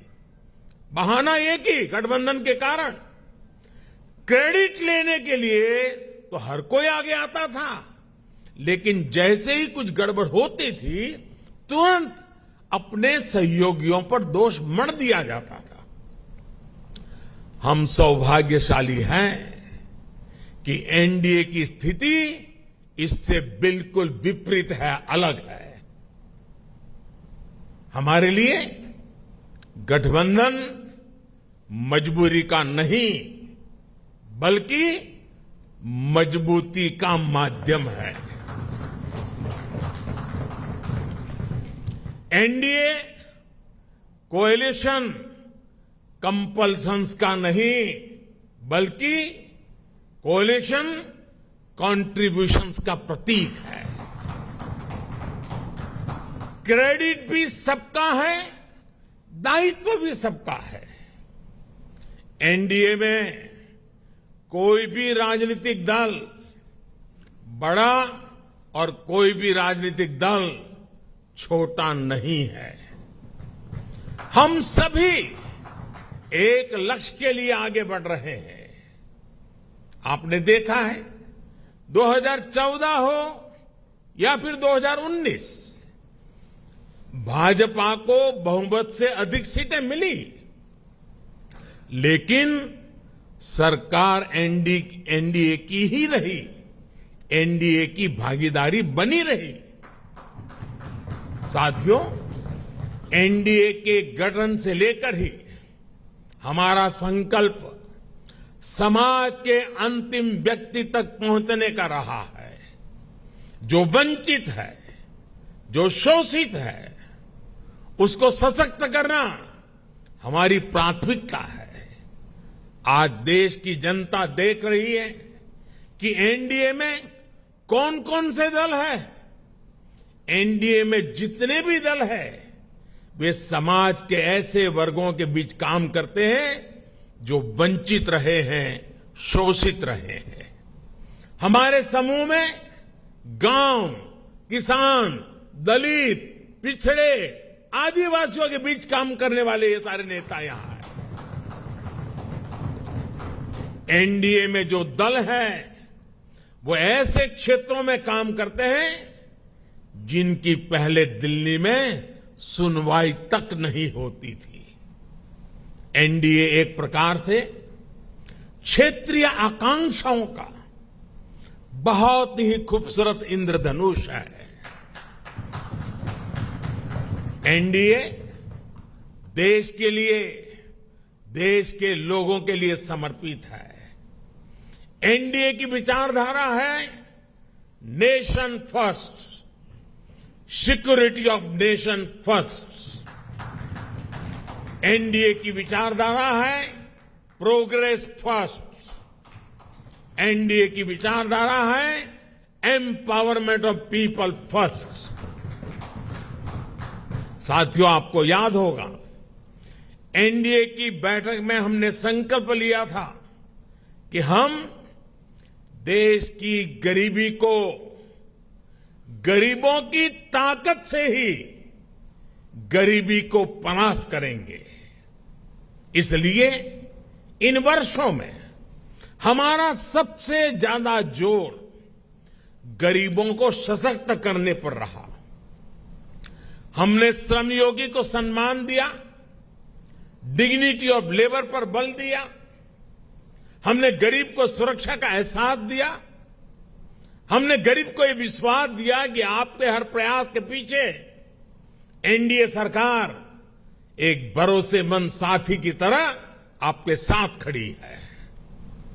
जैसे किसान को अगर सही बीज और खाद पानी मिल जाए तो वो पैदावार का रिकॉर्ड बना देता है, वैसे ही हमने गरीबों को सशक्त करने के लिए उन्हें हर संभव मदद की। इसका परिणाम क्या आया?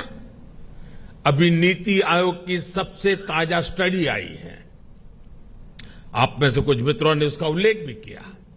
इस स्टडी के मुताबिक 2015-16 के बाद के 5 वर्षों में ही 13.5 करोड़ लोग गरीबी रेखा से बाहर आ गए हैं।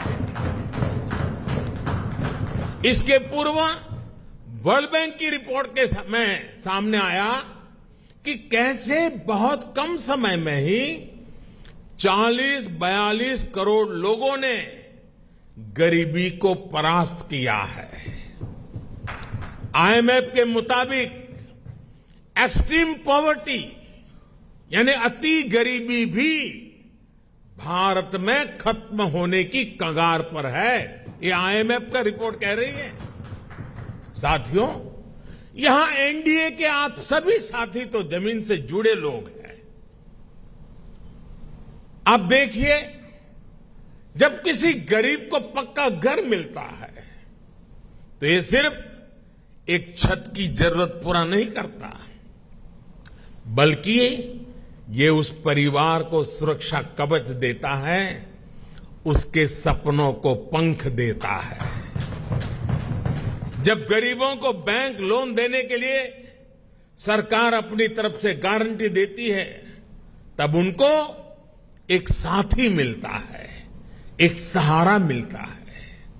और ऐसे में प्रगति के लिए, तरक्की के लिए उनके प्रयास 2 गुने हो जाते हैं।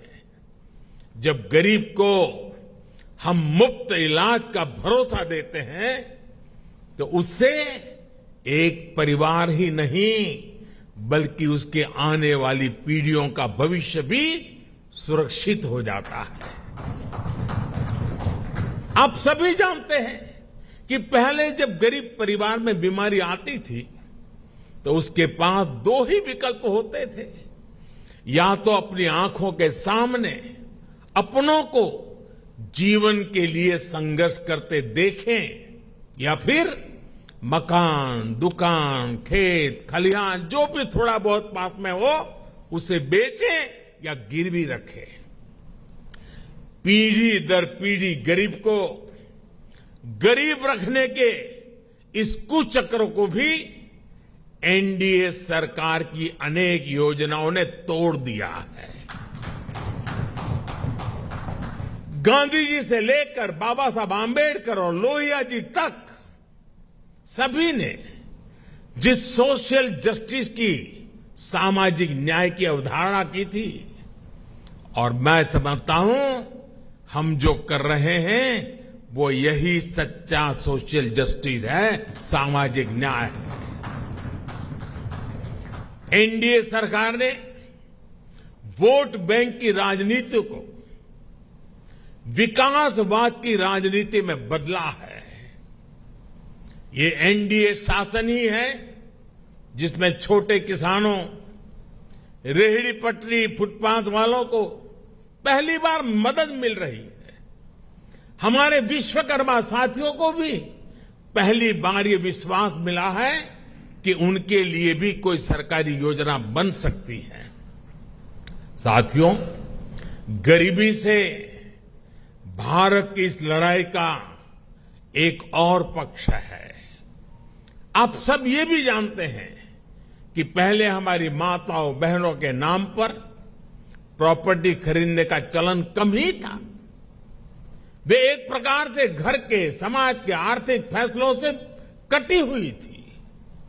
देश की आधी आबादी और परिवार को चलाने वाली ताकत का जब ये हाल हो तो गरीबी से पार पाना आसान कैसे हो सकता था। अब जब बहनों के नाम बैंक अकाउंट खुले, उनके नाम पर घरों की रजिस्ट्री हुई, उनके नाम पर ऋण मिलने लगे, तो एक नया सामर्थ्य समाज में पैदा हुआ। मुद्रा योजना की सबसे बड़ी लाभार्थी हमारी बहनें हैं। स्टार्टअप इंडिया की सबसे बड़ी लाभार्थी हमारी बेटियां हैं। जो देश में 9 करोड़ स्वयं सहायता समूह बने हैं, उनकी सबसे बड़ी लाभार्थी गांव में रहने वाली दलित, पिछड़े, आदिवासी समाज की बहनें हैं। मैं पिछले दिनों मध्य प्रदेश गया था, एक आदिवासी गांव में गया था। वहां ये स्वयं सहायता समूह की आदिवासी बहनों से मिलना हुआ। जितने समूह थे उन्होंने कहा अब तो हमारी पहचान है, हम लखपति दीदी हैं। हमारा कारोबार इतना है कि आज हम लखपति बन गए हैं। ये बहुत बड़ा परिवर्तन है साथियों, एनडीए सरकार ने महिलाओं के कल्याण को, उनकी तकलीफ कम करने को सर्वोच्च प्राथमिकता दी है। जब घर में टॉयलेट बना तो बहनों को सम्मान और सुरक्षा दोनों मिला। जब नल से जल आया, गैस का सिलेंडर आया, तो उनकी परेशानी कम हुई, उनके समय की बचत हुई। इस समय को वो अपने परिवार की आय बढ़ाने में उपयोग कर रही है।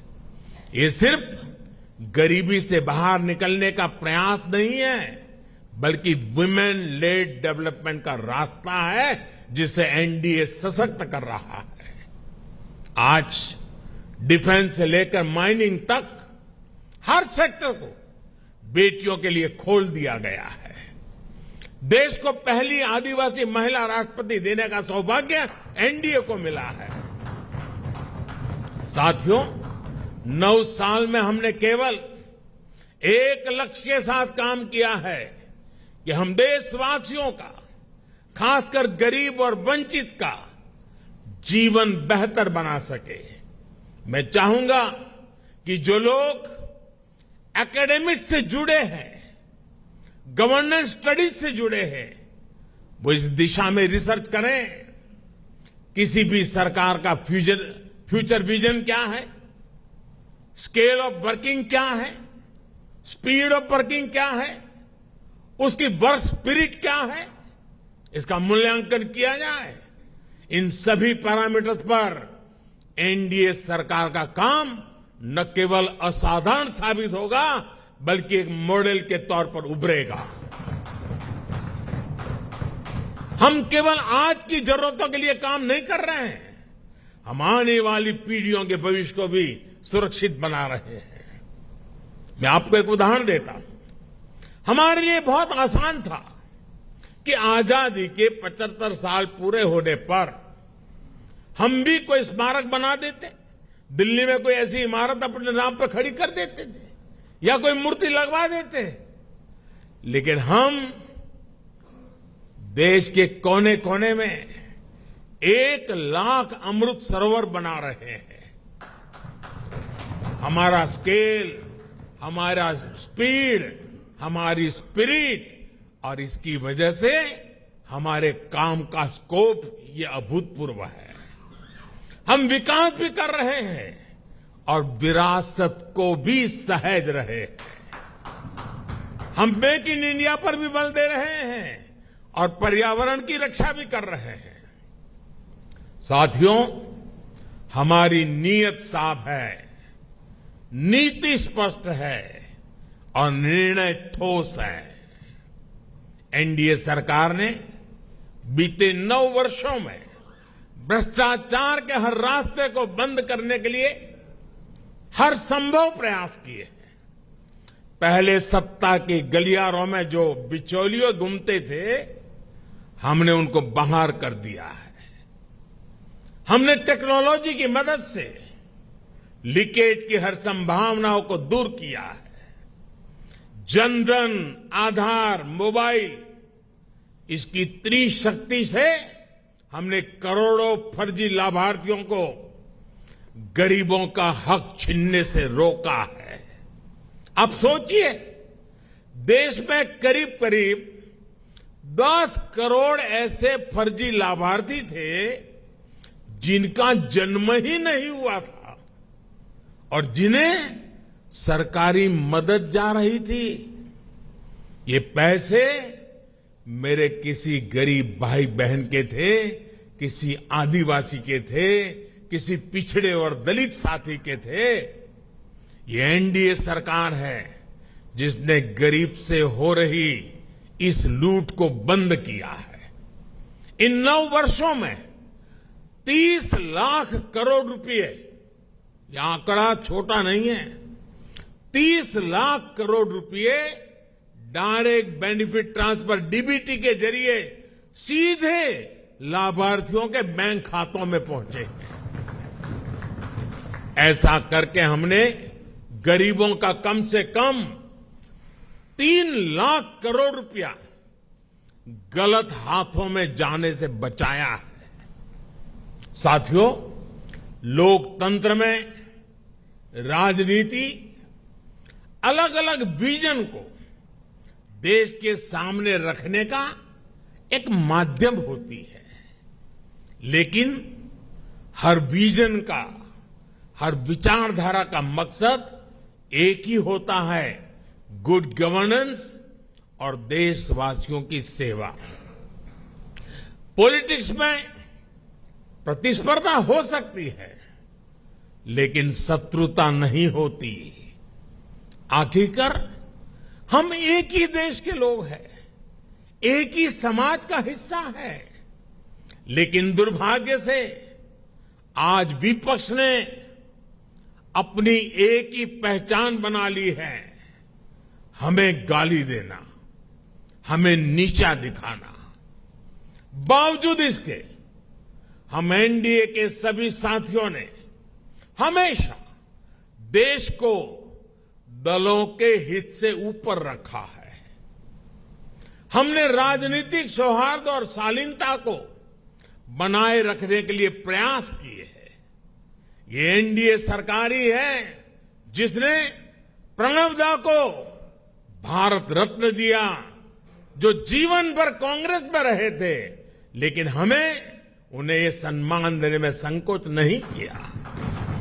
ये एनडीए सरकार ही है जिसने मुलायम सिंह यादव, शरद पवार, गुलाम नबी आजाद, तरुण गोगोई, एमसी जमीर, मुजफ्फर बेग, ऐसे अनेक नेताओं को जो राजनीतिक दृष्टि से हमारे साथ नहीं है, हमारे खिलाफ है, हमने पद्म सम्मान दिया है उन लोगों को। ये नेता भी कभी बीजेपी या एनडीए में नहीं थे, लेकिन हमने देश सेवा में उनके लंबे योगदान को स्वीकार किया, उसे सराहा, उन्हें सम्मानित किया। लोकतंत्र की ये मूल भावना एनडीए की कार्यशैली में आपको हर जगह दिखेगी। इस समय भारत G20 समिट को होस्ट कर रहा है। इससे जुड़े आयोजन देश के हर राज्य में, हर हिस्से में हो रहे हैं।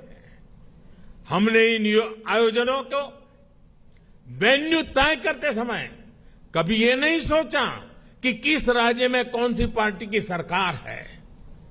कोरोना के समय भी मैंने लगातार सभी राज्यों के मुख्यमंत्रियों के साथ व्यक्तिगत संवाद किया, मीटिंग की। कौन मुख्यमंत्री किस पार्टी का है, ये विचार कभी हमारे बीच नहीं आया। इसी तरह आप उन दिनों को भी याद करिए जब भाषा, लैंग्वेज लोगों को बांटने के एक टूल के तौर पर इस्तेमाल होती थी। लेकिन एनडीए सरकार की सोच देखिए। एनडीए सरकार ने मातृभाषा को बल देना शुरू किया और आज भाषाओं के माध्यम से, मातृभाषा के माध्यम से मेरे युवा डॉक्टर और इंजीनियर बने, इसका अवसर देने का जरिया भाषा बन रही है। हमने हमारी विरासत को, धरोहरों को ग्लोबल बनाने के लिए लगातार प्रयास किए हैं। यहां पर कई हमारे साथियों ने इसका उल्लेख किया। आज योग वैश्विक एकता का एक माध्यम बन गया है। आज मिलेट्स एक ग्लोबल ट्रेंड बन रहा है।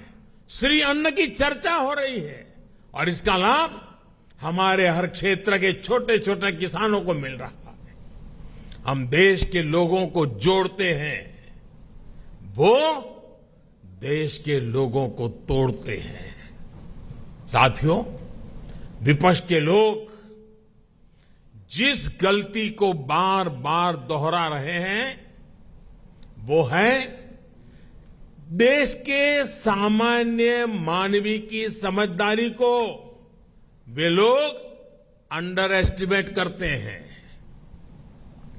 लेकिन देश की जनता सब कुछ खुली आंखों से देख भी रही है और समझ भी रही है। जनता देख रही है कि ये पार्टियों क्यों इकट्ठा हो रही है।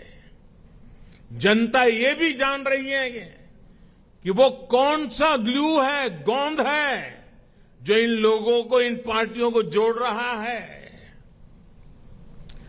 किस तरह छोटे छोटे स्वार्थ के लिए मूल्यों और सिद्धांतों से समझौता किया जा रहा है।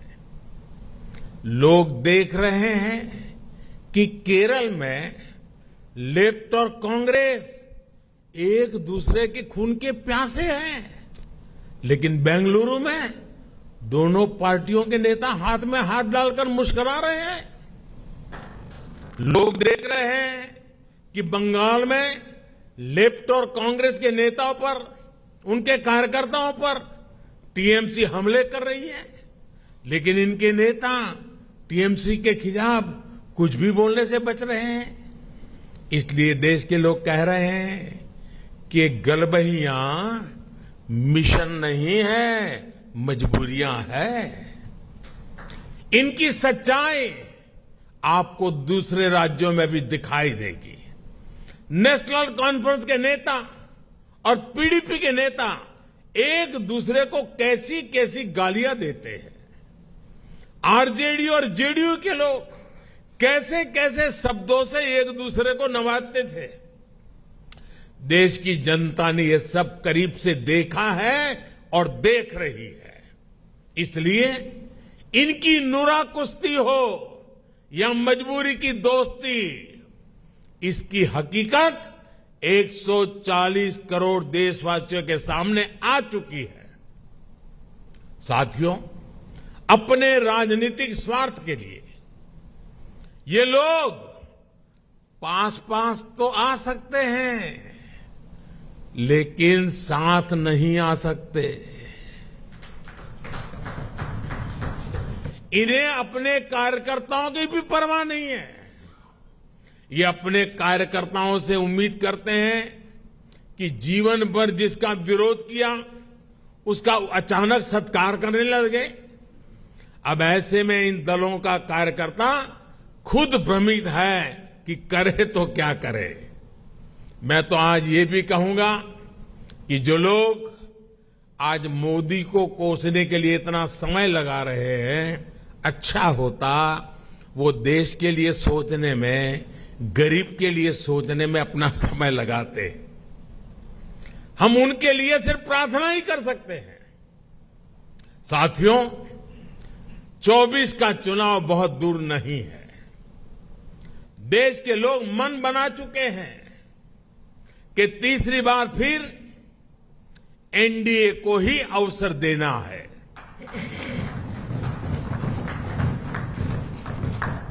देश का मन आप जानते हैं, लेकिन विदेश का मन भी बहुत कुछ संकेत दे रहा है।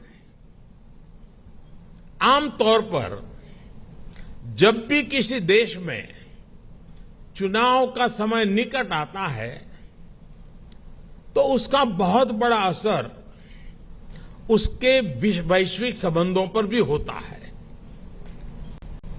हर एक को लगता है कि भाई अब तो चुनाव का वर्ष है, अभी इस सरकार के साथ अभी रहने दो, एक बार चुनाव हो जाए, नई सरकार आएगी तब सोचेंगे। स्वाभाविक है। कोई भी दूसरा देश उस सरकार के साथ जो चुनाव बिल्कुल निकट हो वहां संबंध बनाने से पहले, संवाद करने से पहले 100 बार सोचता है।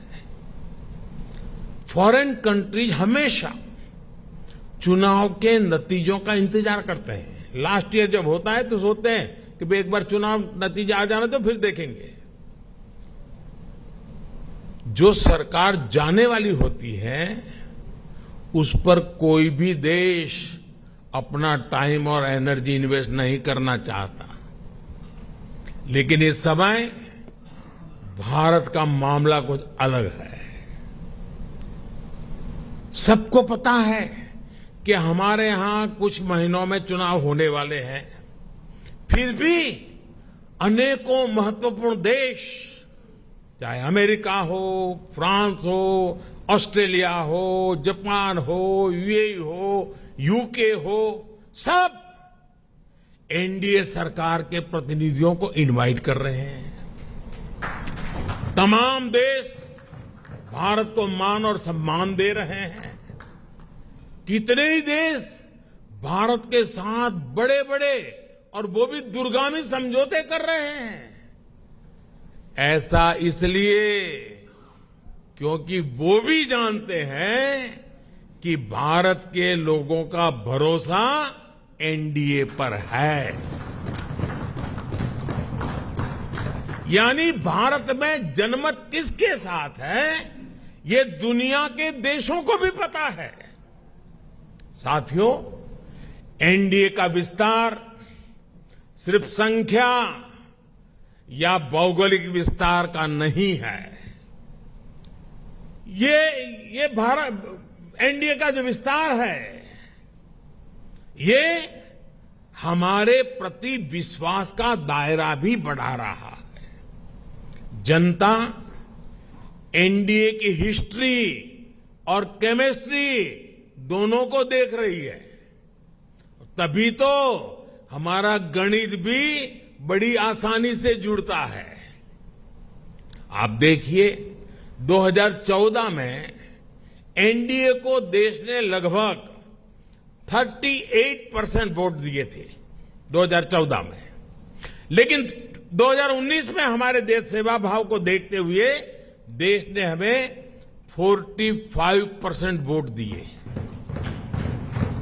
और आपको जानकर के खुशी होगी, इनमें 225 से अधिक सीटें ऐसी थी जो हम जीत करके आए, 225 से अधिक सीटें जहां 50% से अधिक वोट शेयर एनडीए को मिला है। एनडीए का हर सहयोगी जो मेहनत कर रहा है उससे तय है कि 24 में एनडीए का वोट शेयर 50% से भी ऊपर जाएगा। आपकी मेहनत रंग लाने वाली है, मैं विश्वास से कहता हूं आपकी मेहनत बेकार नहीं जाएगी। देश की जनता को आपके सबके नेतृत्व पर भरोसा है। पूरे देश में हमारे अनेक साथी एक बड़ी ताकत बनकर उभरेंगे। हम हर भूभाग, हर वर्ग, हर समाज को विकसित भारत के मिशन से जोड़ेंगे। साथियों, हमें विकास के मुद्दे पर ही जनता के पास जाना है। हमारा एक ही लक्ष्य है, विकास, भारत का विकास। भारत के कोटि कोटि लोगों की आशा आकांक्षा ही हमारा एजेंडा है। हम पूरी शक्ति लगा देंगे, हम मेहनत करेंगे, ईमानदारी से काम करेंगे और यही हमारी गारंटी है। और लाल किले से मैंने कहा था, यही समय है, सही समय है। आज देश में एक माहौल बन चुका है। देश का आत्मसम्मान और आत्मविश्वास आज अभूतपूर्व ऊंचाई पर है। जैसे कोई इमारत बनाने से पहले नींव का निर्माण होता है, वैसे ही पिछले 9 वर्षों में नए भारत की एक मजबूत नींव का निर्माण हो चुका है। इस मजबूत नींव पर हम सभी को नए भारत का, आत्मनिर्भर भारत का, विकसित भारत का निर्माण करके ही रहना है। और आपने मुझ पर इतना विश्वास रखा है, इतना प्रेम बरसाया है, इतना स्नेह किया है। मैं आपको विश्वास दिलाता हूं और आपके माध्यम से मैं देशवासियों को विश्वास दिलाता हूं कि मैं अपने परिश्रम में, अपने प्रयासों में कहीं कोई कमी नहीं रहने दूंगा। मुझसे गलती हो सकती है, लेकिन बदनीयत से मैं दूर रहूंगा। बदनीयत से कोई काम नहीं करूंगा। और साथियों, मेरा जीवन आप देखते हैं, देश देख रहा है। मेरे शरीर का हर कण, मेरे समय का हर क्षण देश को ही समर्पित है।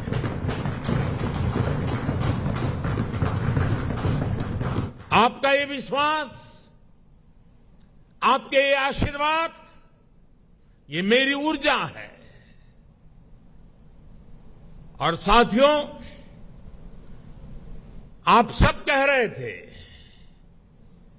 कि 2014 में देश की इकोनॉमी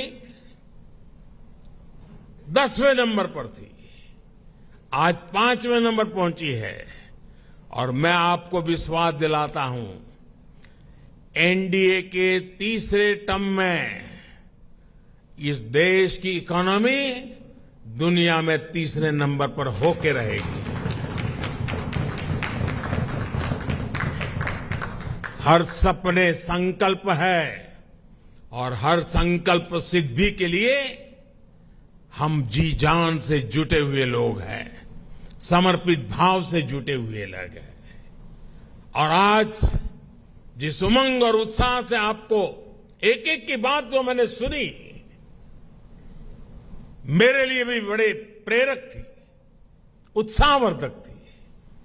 आपका विश्वास, विजय का विश्वास, जन सामान्य की सोच को बखूबी व्यक्त करने का आपका तरीका वाकई प्रभावित करने वाला था। मैं मानता हूं कि 25 साल की यात्रा की आज की ये महत्वपूर्ण बैठक,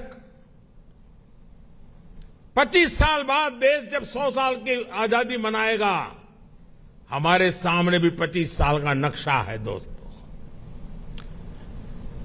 देश जब अमृत महोत्सव मना रहा है तो हमें सेवा करने का मौका मिला है। और आप लिख के रखिए, यही लोग हैं, यही लोग हैं। जब देश 100 साल की आजादी का पर्व मनाएगा, आप ही के परिश्रम से, आप ही के पुरुषार्थ से, आप ही के नेतृत्व से ये संभव होने वाला है, ये मैं साफ देख रहा हूं दोस्तों। इस विश्वास के साथ मैं फिर एक बार आप सभी का इस बैठक में आने के लिए, एनडीए को सशक्त करने के लिए मैं हृदय से बहुत आभार व्यक्त करता हूं। जो सुझाव आए हैं, उन सुझाव को नड्डा जी और उनकी टीम जरूर उसको पूरा करेगी। साथियों, पिछले 9 साल में मेरी व्यस्तता के कारण शायद कभी आप में से किसी ने संपर्क करने का प्रयास किया हो और मैं न कर पाया हूं। हो सकता है इस 9 साल में मेरे प्रवास के दरमियान शायद एसपीजी सिक्योरिटी का कारण आपको उचित स्थान न मिला हो सकता है किसी इनविटेशन कार्ड में आपका नाम रह गया हो। 9 साल में ऐसा बहुत कुछ हो सकता है, लेकिन आपने कभी भी शिकायत नहीं की, आपने कभी भी मन में बुरा नहीं माना। गलतियां हुई होगी, कभी कभी तो मेरे ध्यान में भी आई है कि कार्यक्रम के बाद पता चलता, अरे वो तो वहां खड़े थे, उनको तो यहां होना चाहिए था। लेकिन उसके बावजूद भी आपका प्रेम कभी कम नहीं हुआ। साथियों, ये विश्वास मेरी बहुत बड़ी ताकत है, मेरी बहुत बड़ी पूंजी है। और आप ही के भरोसे, आप ही के साथ चलने का मुझे एक बहुत अनुभव भी मिलता है, आनंद भी मिलता है।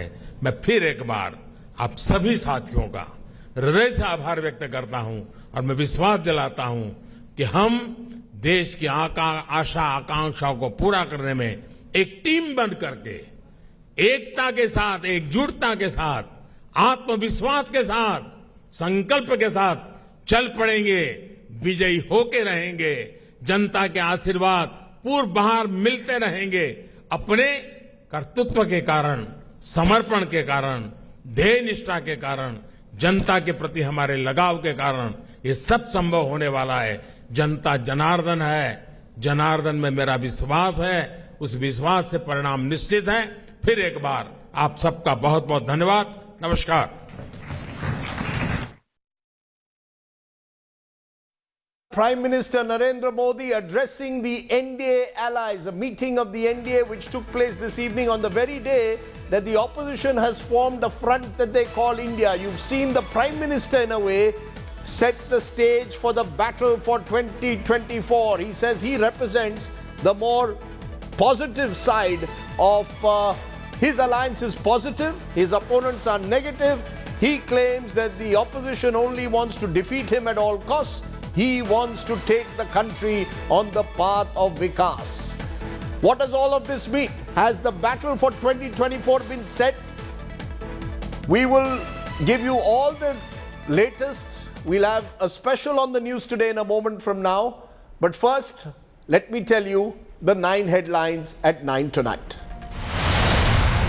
The UPA renames itself as India or the Indian National Developmental Inclusive Alliance. Opposition declares India will defeat the NDA in 2024.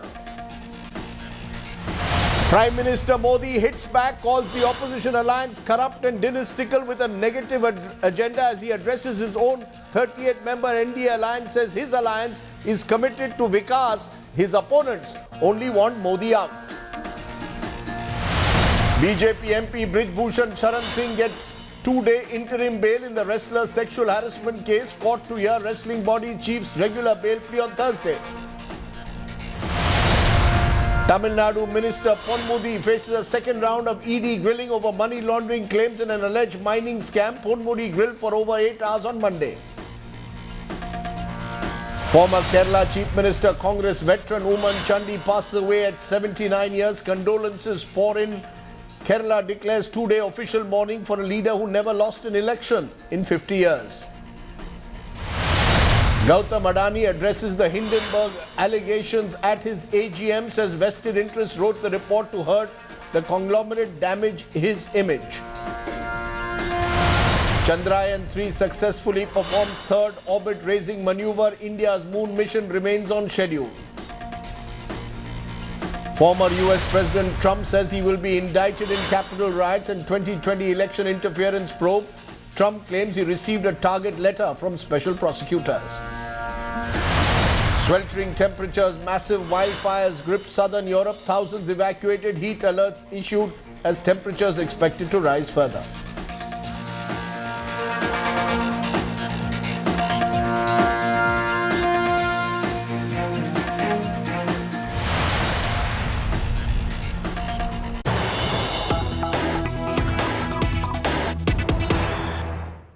But the story that we are breaking this evening, Prime Minister Narendra Modi has convened a meeting of the BJP and 37 allies in the national capital and has just hit out at the opposition alliance which has been named India today. The Prime Minister claimed NDA is a mazboot, not a majboor alliance, and he's claimed that the opponents have a dynastic negative mindset which will not win. The Prime Minister has coined his own acronym, NDA equals New India, Developed Nation and Aspiration. So the Prime Minister using the occasion to hit back at his opponents, thereby setting the stage for the battle for 2024. Let's first quickly listen in to Prime Minister Modi. हमारा संकल्प positive है, agenda positive है, भावना positive है और हमारा रास्ता भी positive है। मैं अक्सर कहा करता हूं कि सरकारें बहुमत से बनती हैं, लेकिन देश सबके प्रयास से चलता है। कोटि कोटि भारतीय आज नए संकल्पों की ऊर्जा से भरे हुए हैं। इस महत्वपूर्ण कालखंड में एनडीए की बहुत बड़ी भूमिका है। एक तरह से ये नई ऊर्जा से भरी हुई त्रिशक्ति है। एन से न्यू इंडिया के लिए, डी से डेवलप्ड नेशन के लिए, ए से aspiration of people and region के लिए। आज देश का गरीब, देश का मध्यम वर्ग, देश के युवा, महिलाएं, दलित, पीड़ित, शोषित, वंचित, आदिवासी सभी का विश्वास एनडीए पर है। Prime Minister claiming he enjoys the trust of the people of India. That means the battle lines are drawn for 2024. While the NDA held its strategy meeting late this evening, the opposition has held a long meeting in Bengaluru to chalk out its strategies. 26 parties attending the opposition meeting, 38 parties were at the NDA meet. The opposition today coined a new name for its alliance, the Indian National Development Inclusive Alliance, or INDIA. The 2024 battle will now be between the NDA and the India Alliance. It's our top story tonight. Earlier, we worked with UPA. Now, with all 26 parties, a new name is given, that is Indian National Developmental Inclusive Alliance. India will fight the NDA in the big test match of 2024. 26 opposition parties that met in Bengaluru on Tuesday zeroed in on a new name for its team, but has left the captain's post vacant to be filled later. हम एक coordination committee 11 लोगों की बना रहे हैं। उस 11 लोगों के मीटिंग में तय होगा कि कौन से वो 11 लोग होंगे, फिर उसमें कौन कन्वेनर उसको बनाएंगे आगे के लिए। The name for the alliance, according to sources, was suggested by Rahul Gandhi. This is a fight between the idea of India and the idea of the BJP. This is a fight between India and the BJP. It is a fight between India and Mr. Narendra Modi. Opposition parties, many of whom are weary of the Congress, seem to have buried the hatchet for now. India जीतेगा, भाजपा हारेगा. भारत जीतेगा, भाजपा हारेगा. India जीतेगा और हमारा देश जीतेगा. But picking a captain or, for that matter, fixing the batting order will be no easy task. The opposition ranks are full of star players used to opening the innings and averse to batting down the order. The first hint that seat sharing will be tough nut to crack came minutes after the meeting. In Bengal, take for instance in Kerala, it will be the Congress-led front versus the CPM-led front.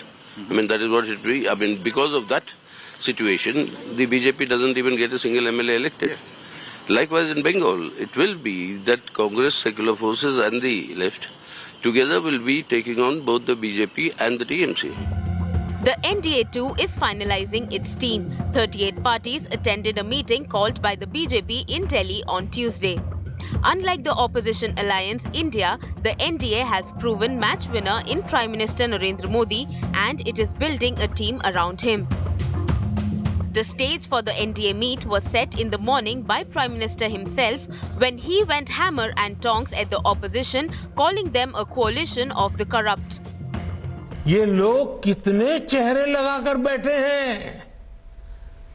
जब ये लोग कैमरे के सामने एक frame में आ जाते हैं तो पहला विचार देश के सामने क्या आता है?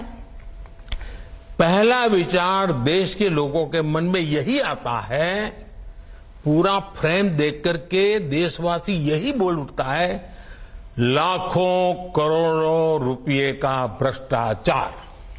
कट्टर भ्रष्टाचारी सम्मेलन हो रहा है. Opposition alliance I.N.D.I.A may look strong on the paper, but the NDA is banking on Narendra Modi's chemistry to sail through. Bureau Report, India Today.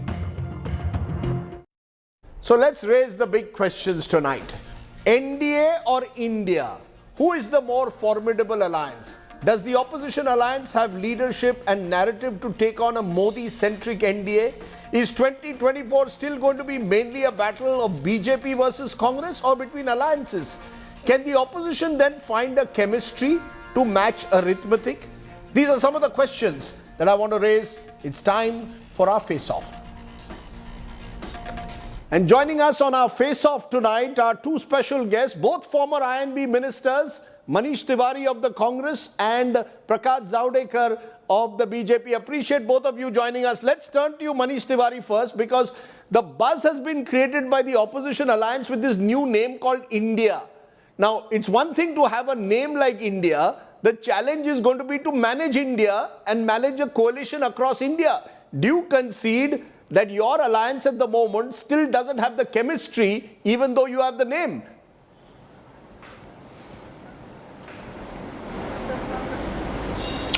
Well, Rajdeep, it has the chemistry and it has the physics, for the simple reason that the essence of any democracy is change. And for a democracy to renew itself, to rejuvenate itself, to refurbish itself, change is the only constant. And so therefore, India, which is Bharat, which is a union of states as encapsulated in Article 1 of the Indian Constitution, very eloquently sums up the coming together of these 26 opposition parties in order to present an alternative to this country after 9 years of the NDA BJP rule, which unfortunately has been characterized by abysmal failure on all fronts. You have Manipur, you have the transgression in China, you have economic inequality which has grown leaps and bounds. And so therefore there are a host of challenges which are crying out for alternatives and are crying out for a change. So as they say, well begun is half done. The 26 opposition parties have come together, and I think the biggest testimony to the opposition coming together is that the BJP has decided to resuscitate a dead National Democratic Alliance after 9 years by holding a meeting on the same day as the meeting in Bengaluru was fixed. I think that possibly sums up both the paranoia and the nervousness which the ruling dispensation has already started feeling, even as the opposition alliance has taken baby steps towards concretization. Okay, I'll come to you later on specific states, but I think Prakash Javadekar deserves to reply to that. Prakash Javadekar, you heard Manish Tiwari. He says that the NDA has been revived. It was dead because the BJP now recognizes it as a challenge. The opposition alliance has taken the baby steps. NDA has revived itself because it is worried it cannot now be just the BJP anymore. Till few months ago, it was Modi versus all. Now you have 38 parties joining. Many of them don't even have a single MP, MLA. First, let me tell you that Manish Tiwari and opposition parties have every right to do different attempts to come to power. I have no, because that is democracy. So they should do it. But they don't know that we have leader and people's trust in the leader. They don't have leader and they don't have trust of the people. And therefore what we are seeing is utter confusion reigning in the opposition camp. What is the issue? Why they have come together? That is the real question. They have come together because anti-corruption drive.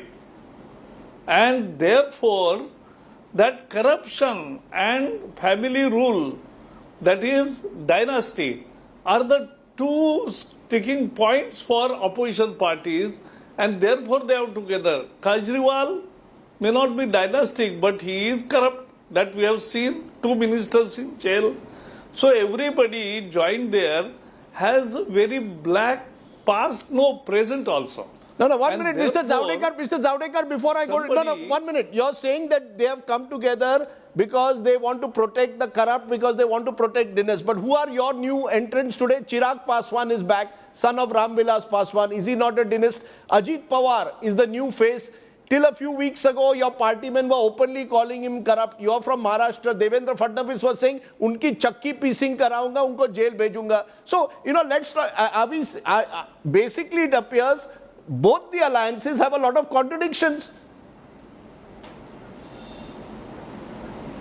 No, let us understand. I know, Rajdeep, by you will be one participant. It is not anchor and 2 participants. Right. It is 2 participants and me. No. But the issue is very simple. That, see, exception is exception. And what is the rule in opposition? Why they have come together? See, in Bengal, Mamata Banerjee, at the hands of Mamata Banerjee's Karyakartas, Congress and CPM workers are complaining. They are dying. They are getting hurt every day. And you keep smiling here in Bengaluru and you are decrying them in Bengal. Is it a politics? What promise you are offering to people? So there is no promise, there is no agenda. And I will tell you one basic truth. What is our strength? Jaise, what was the Diwar dialogue? Mere paas maa hai. So we have Modi and trust of people. Okay, so mere paas Modi hai. Rahul Gandhi said, and 1 minute, yes. मेरे पास मोदी है, मेरे पास जनता का विश्वास है, दोनों है. और what is the important thing is when Rahul Gandhi criticized Modi that 21,000 crore rupees in Adani's shell companies are of Modi. I have a tape recorded conversation and you can have it anywhere in general compartment of the railway. People were discussing what he will do of 21,000 crore rupees, because he has no family, he has no interest, he has to give nobody. And why? So that is the public trust in Modi. Okay. Because of his work, because of his integrity. So Therefore, Modi, I get your point. Mr. Modi, sir, I get your point. Modi ji is your USP, and I think you raise a question with Manish Tiwari you must answer in Bengal. As Prakash Javadekar points out, look at the contradictions. Panchayat elections, Congress left, and Trinamool Congress are engaged in a bloody conflict. In Bengaluru, you are having dinner together. In your own state of Punjab, your party men are accusing AAP of using the police to target the Congress. Till the other day, your party called AAP the B team of the Congress. He, in turn, in public speeches, called for the arrest of several Congress leaders. Now you are coming together. The contradictions that exist, according to Prakash Javadekar, they have Modi and you have contradictions.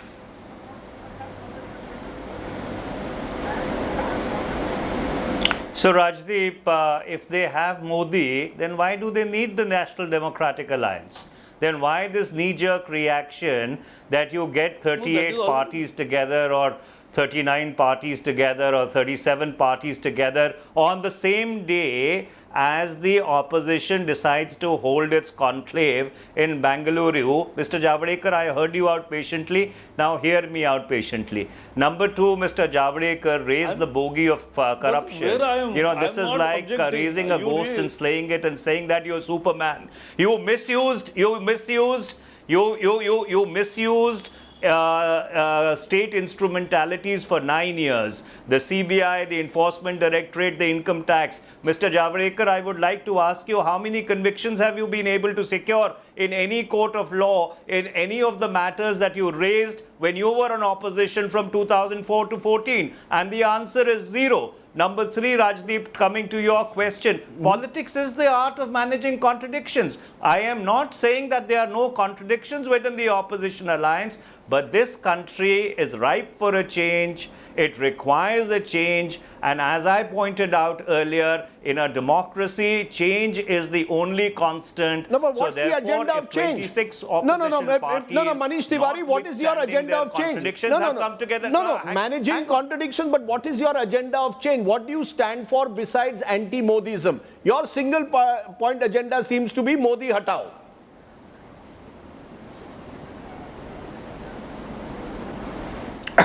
First of all, let me disabuse you of this concept, Rajdeep. This alliance is not against anybody.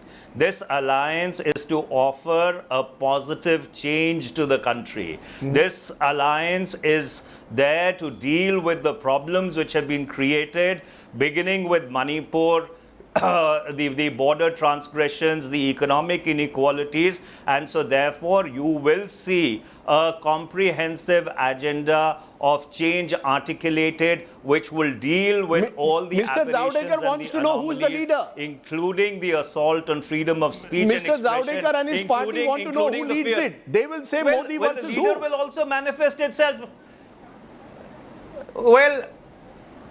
That answer will also become obvious. We are still 9 months away or 10 months away from the general elections. We have started walking on the road of unity, and all these questions that you are raising today will automatically manifest themselves and become clear in the course of time. Why are you so worried, and why is everybody so anxious that they want an answer today like instant coffee? 9 years the NDA BJP has ruled.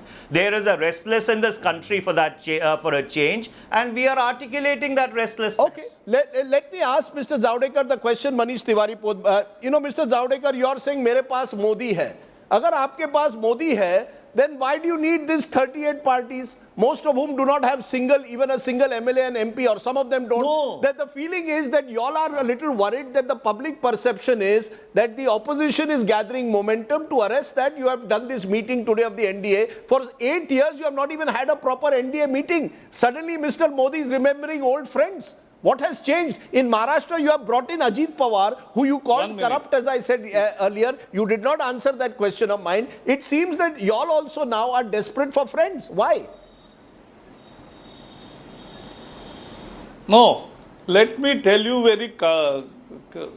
very candidly one thing, that NDA is not a new invention. It is not the first meeting. NDA is in government. Our friend parties who are represented in parliament are in the government. We are working together for last 9 years and we will continue to work. New people join in because now because of elections, people will reposition them.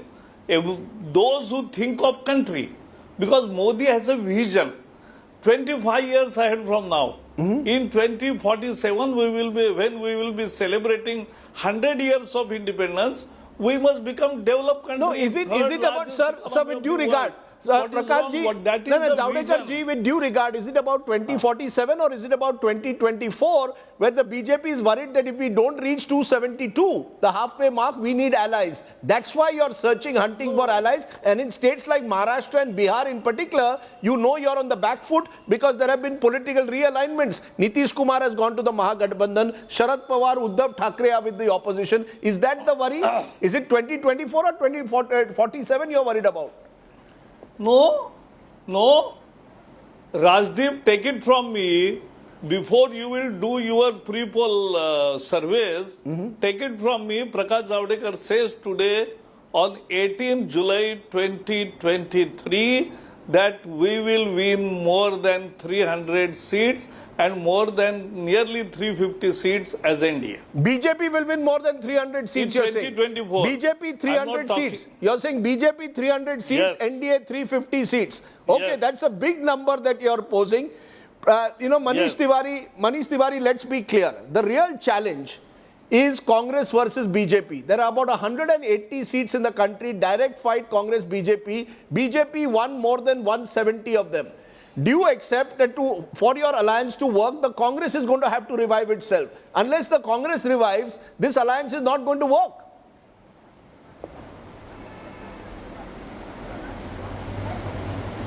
Well, Rajdeep, first of all, I am not an astrologer and I am not going to make prophecies of 300 and 350 because for the simple reason, I do not believe that an exquisite combination of arrogance and ignorance should be inflicted on the viewers of your channel. Having said that, you're absolutely correct that the core of every alliance has to function in a manner in which it optimizes itself. And therefore, the Indian National Congress over the past couple of years has been trying to optimize itself. And I think the results are showing. Karnataka is an example. The states which are going to the polls, the Congress seems to be pretty well placed. And as I pointed out, that there is a restlessness in this country for a change. And therefore, the BJP has responded to that nervousness by resurrecting this comatose National Democratic Alliance, which wasn't even in the intensive care unit.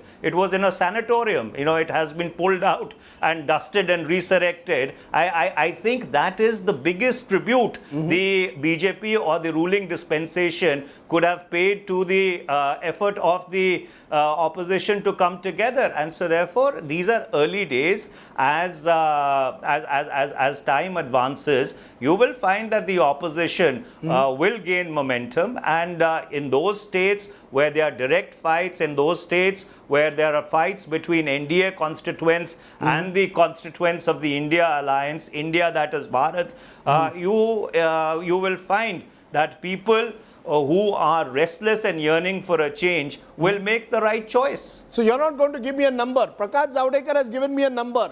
BJP 300 plus, NDA 350. What is your best number for your India alliance? Do you all have a number in mind?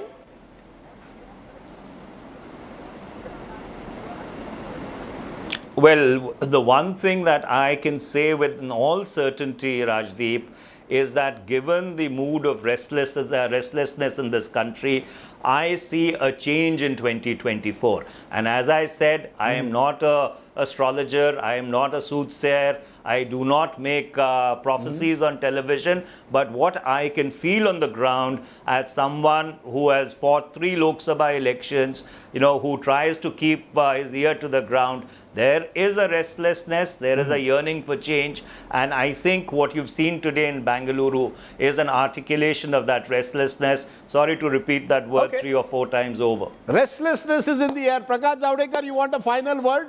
Are you, is there some doubt when you come on this program and say 300 seat to milne hai, 350 NDA? Any doubt in your mind or not?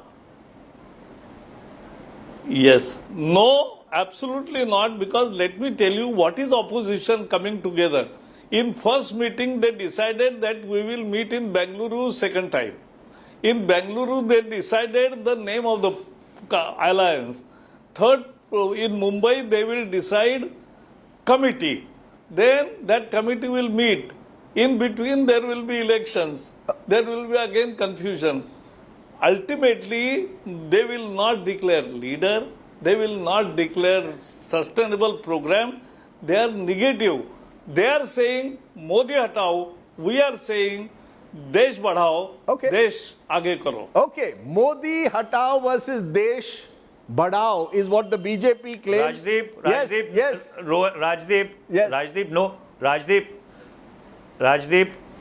Rajdeep, nobody has said Modi hatao. If you read the joint statement, it is a positive statement, it's a progressive statement, it articulates the concerns which this nation is confronting, and it promises a positive agenda in order to address those concerns. This is not individual specific, it is about democracy renewing itself periodically in order to sustain itself and survive. This is what this alliance is all about. Okay, we'll leave it there. Manish Tiwari and Rajdeep. Yes. Rajdeep, 1 minute. Yes. Rajdeep, one. Yes, go ahead. Rajdeep, last sentence. 100 crore voters will be voting. Means out of that, 70 crore will vote.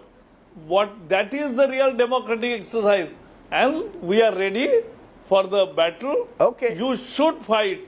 Whether you fight together or not, that is not important. Okay, we'll leave it. Janta Janardhan. Ye public hai, ye sab janti hai. Let's leave it in the end to the public of this country. Prakash Javadekar, Manish Tiwari. Great to have both of you on the show on the Face Off. Thank you. Thank you. Thank you. Thank you. The battle for alliances. Now, as you can see, we are in election season already, so lots of shifting alliances as well. The latest to shift was our newsmaker of the day. Chirag Paswan was embraced by Prime Minister Modi warmly as he entered the NDA fold. I spoke earlier to the Lok Janshakti Party leader on just why he's gone back to the NDA. Listen in. Chirag, just 15 months ago, you were at war with the NDA when you were evicted from your late father Ram Vilas Paswan's house. Now you are coming back to the NDA. What has suddenly changed?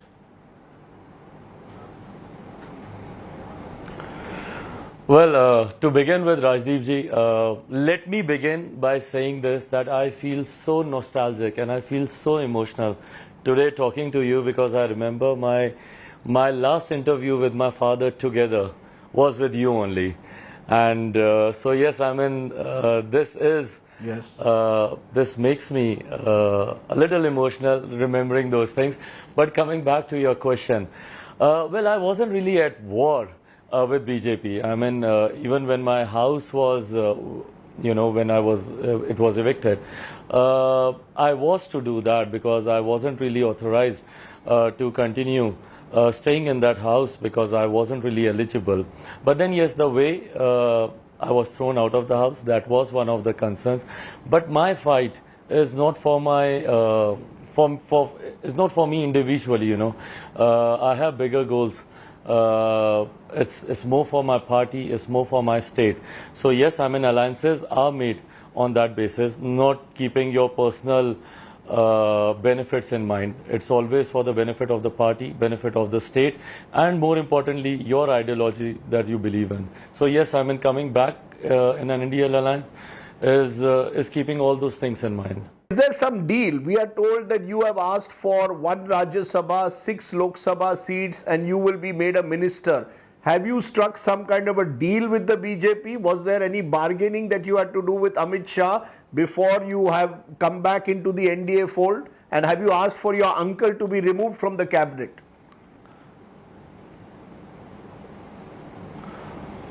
Well, about the ministership, definitely it's not a matter of concern for me at all. And when it comes to my uncle also, whether he stays in the alliance, whether he is not in the alliance, it really doesn't matter, Rajdeep ji, because it's been over 2 years now, and I'm way past all these things. It doesn't really matter what is he doing and, whether he's the part of the alliance or he continues to be the minister or not. But then definitely, yes, me and my party, we had our concerns and which we wanted to have a clarity on before we officially say yes to the alliance. And we discussed all these concerns with the senior leadership of Bharatiya Janata Party, and yes, I mean it was well appreciated, and is the reason why we are in India now. People will say that this is opportunism on all sides. BJP attacks the opposition saying that the opposition is Parivarvad. Your coming back to the NDA, people will say, is also Parivarvad. So it all seems to me that because of 2024 Lok Sabha, sab kuch chalega. Anyone now will go wherever they can see opportunity. The BJP attacked the opposition for Parivarvad, and you are back in the BJP. I think not anymore, Rajdeep ji. Now you cannot call me an outcome of Parivarvad. I mean, I'll not shy away from the fact, Vanshvad, definitely, आप वो मुझ पे डाल सकते हैं. But I think Parivarvad doesn't associate with me anymore. My family has broken away and they have drifted away from me. So no more Parivarvad. But having said that, I think when there are bigger goals, then these are not the considerations that you keep in mind. Chirag Paswan being given a warm hug by the Prime Minister 15 months after he was turfed out of his official residence or his father's residence in a battle of the Paswans. इसे कहते हैं Rajniti. You never know what happens tomorrow. Let me leave you therefore with my takeaways. I mean, it's all this confusion between NDA and India. Rajdeep's 10 takeaways, you can call it. A, NDA alliance is basically BJP centric. Most of the other parties don't matter. What matters is NDA and Mr. Modi. The Congress is the pivot of the opposition alliance, but it needs strong regional players. The Congress is not as strong as the BJP is at the moment, so it needs strong allies with it, which might explain the presence of strong regional players. Number 3, the BJP has worries in key states like Bihar, Maharashtra. That explains the new allies that they've forged. Small ones like Chirag Paswan and Upendra Kushwaha in Bihar. Bigger ones like the Shiv Sena and the NCP in Maharashtra. But it needs new alliances. The opposition alliance has a particularly strong southern presence. In states like Tamil Nadu, it will be very strong. But it is weaker in the north, especially in the Hindi heartland and in particular the crucial state of Uttar Pradesh. Number 5, and this is a critical takeaway. There are still around 180, around 185 in fact, BJP versus Congress direct fight seats that are the key to who wins 2024. Last time round, the BJP swept 90% of them. Can they repeat that? The Congress, therefore, becomes critical for the opposition. Seat sharing with TMC and AAP is a challenge for this opposition India alliance. Can you tie up in Bengal between the left and TMC, in Delhi and Punjab with AAP? These are questions the opposition will have to answer. NDA has Modi as its leader. India may not project anyone. So leadership will become a major question. Sonia Gandhi's role is now key to holding the India alliance together. Remember, she was there in Bengaluru, and it is believed that her role will be to bring some of these contrasting parties together. This is an important factor around 70, in fact 60 now that I calculate. 60 MPs in the present Lok Sabha are in neither camp. There are 335 in the NDA camp. There are about 145 in the opposition camp. But there are about 63 MPs who are in neither camp. Parties like Biju Janata Dal, YSRCP, TDP, they could become post-poll allies for whoever has the numbers in Delhi. Let me say this then. NDA has the chemistry, the Modi factor. It has the arithmetic because the BJP is strong. India, or the India alliance of the opposition, has arithmetic now. The question is, can it build the chemistry? Should it do so, we could have a closer race than we might have supposed a few months ago. Remember, my friends, a week is a long time in politics, but that's in the United Kingdom. In India, 24 hours can be enough. ये public है, ये सब जानती है, अंदर क्या है, बाहर क्या है, सब कुछ पहचानती है. We will leave it to the public of India to decide which alliance you want to choose. Either way, may Bharat, that is India, win. Thanks for watching. Good night. Goodbye. Jai Hind. Namaskar.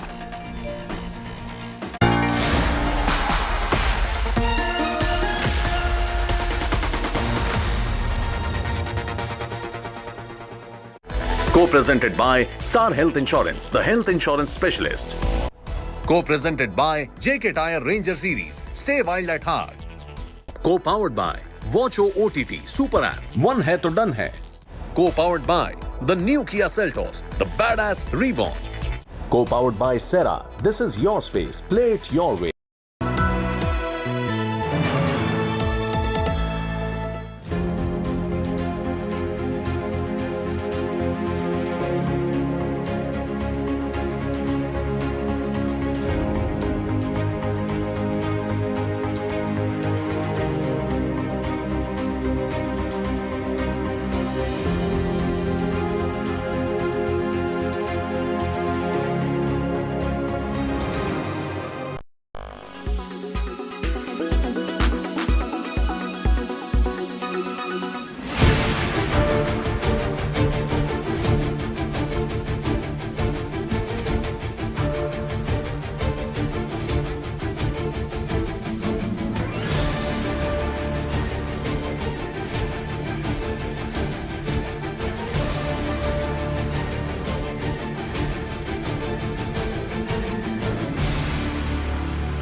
Weather forecast now. Delhi, maximum 36 and minimum 28 degrees. Mumbai, maximum 28 and minimum 25 degrees. Kolkata, maximum 34 and minimum 27 degrees. Bengaluru, maximum 24 and minimum 21 degrees. Chennai, maximum 36 and minimum 29 degrees. Hyderabad, maximum 25 and minimum 21 degrees.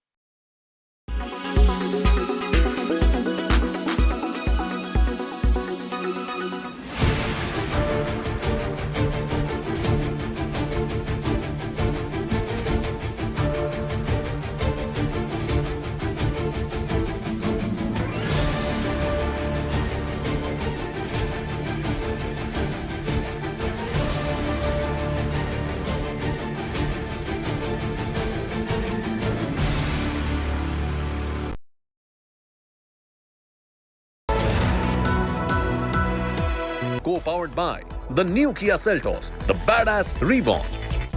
Extra safe polycab green wire.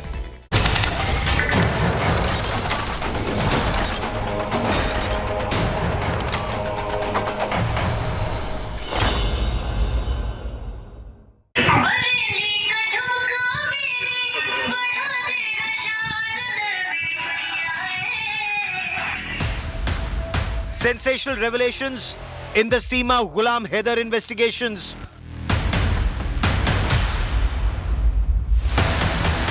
The Pakistani citizen Seema Haider apparently had two passports. Number HZ0004421 and HZ0004422.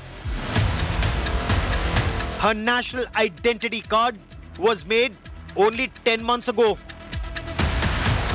Police say there is a discrepancy in her age and the date of birth written on the passport. Her WhatsApp chats before her arrival in India also stand mysteriously deleted. No clarity yet on the ownership of the property reportedly sold in Pakistan. Uttar Pradesh Police Anti-Terror Squad intensifies its investigation in Seema Haider's background. Was love a cover to set up a spy base in Noida.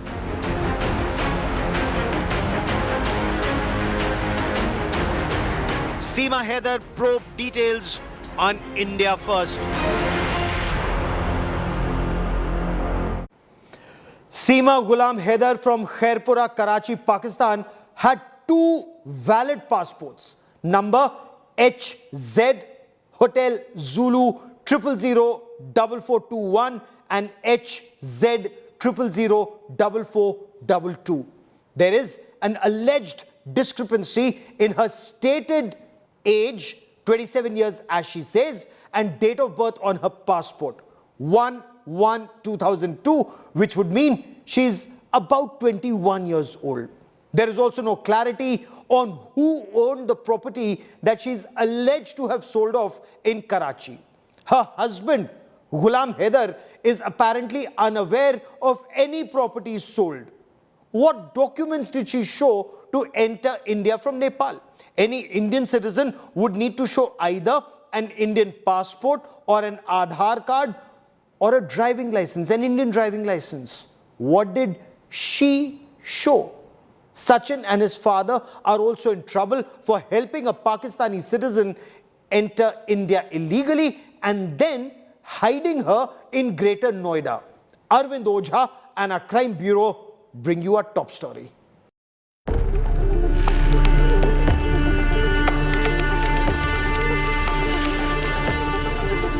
Sensational new revelations in Pakistani woman Seema Ghulam Haider investigations. The Uttar Pradesh Police Anti-Terror Squad is currently cross-examining Seema Haider on her multiple passports and alleged discrepancies in her date of birth in the passport. Seema Haider's national identity card was issued only 10 months ago in September 2022. The Uttar Pradesh Police ATS has been interrogating Seema Haider, her lover Sachin and his father for the past 2 days now. Authorities have also questioned when and how Seema met Sachin and whether the two actually met playing PUBG video games. The mobile phone and number used by Seema, her social media accounts, her WhatsApp chats are also under scrutiny. She had apparently deleted all her WhatsApp chats before her arrival in India. The ATS is also seeking details of the property reportedly sold by Seema Haider in Karachi, Pakistan, and the details of the temple where Seema Haider and Sachin Meena got married. Seema was asked why she got her Pakistani identity card only in September 2022 when such documents are made available months after birth. Police sources say Seema's answers appear misleading. She has been unable to explain what identity papers were shown to cross over from Nepal into India. An Indian national is supposed to show either an Aadhaar card or an Indian passport. There are also several unanswered questions. She comes from a small neighborhood in Karachi, Pakistan, but holds not one but two passports. She took a bus from Pokhara in Nepal to Uttar Pradesh and reached Greater Noida without explaining what identity papers were shown. This is also being seen as a major failure of the Sashastra Seema Bal, the border guarding force. Seema collected all her travel documents and identity papers but did not bring even one of the multiple mobile phones and numbers she used in Pakistan. Even from Nepal, she made multiple WhatsApp calls but using hotspots taken from other people's mobile phones. She was also reportedly in possession of a laptop in Pakistan but did not have one when she came to India. There are several unanswered questions, especially about the sale of property in Pakistan, the funds generated, the documentation in Dubai and the flight to Kathmandu. Police now intend to send the documents to Pakistan High Commission through the Ministry of External Affairs for verification. With Arvind Ojha in Greater Noida, Bureau Report, India Today.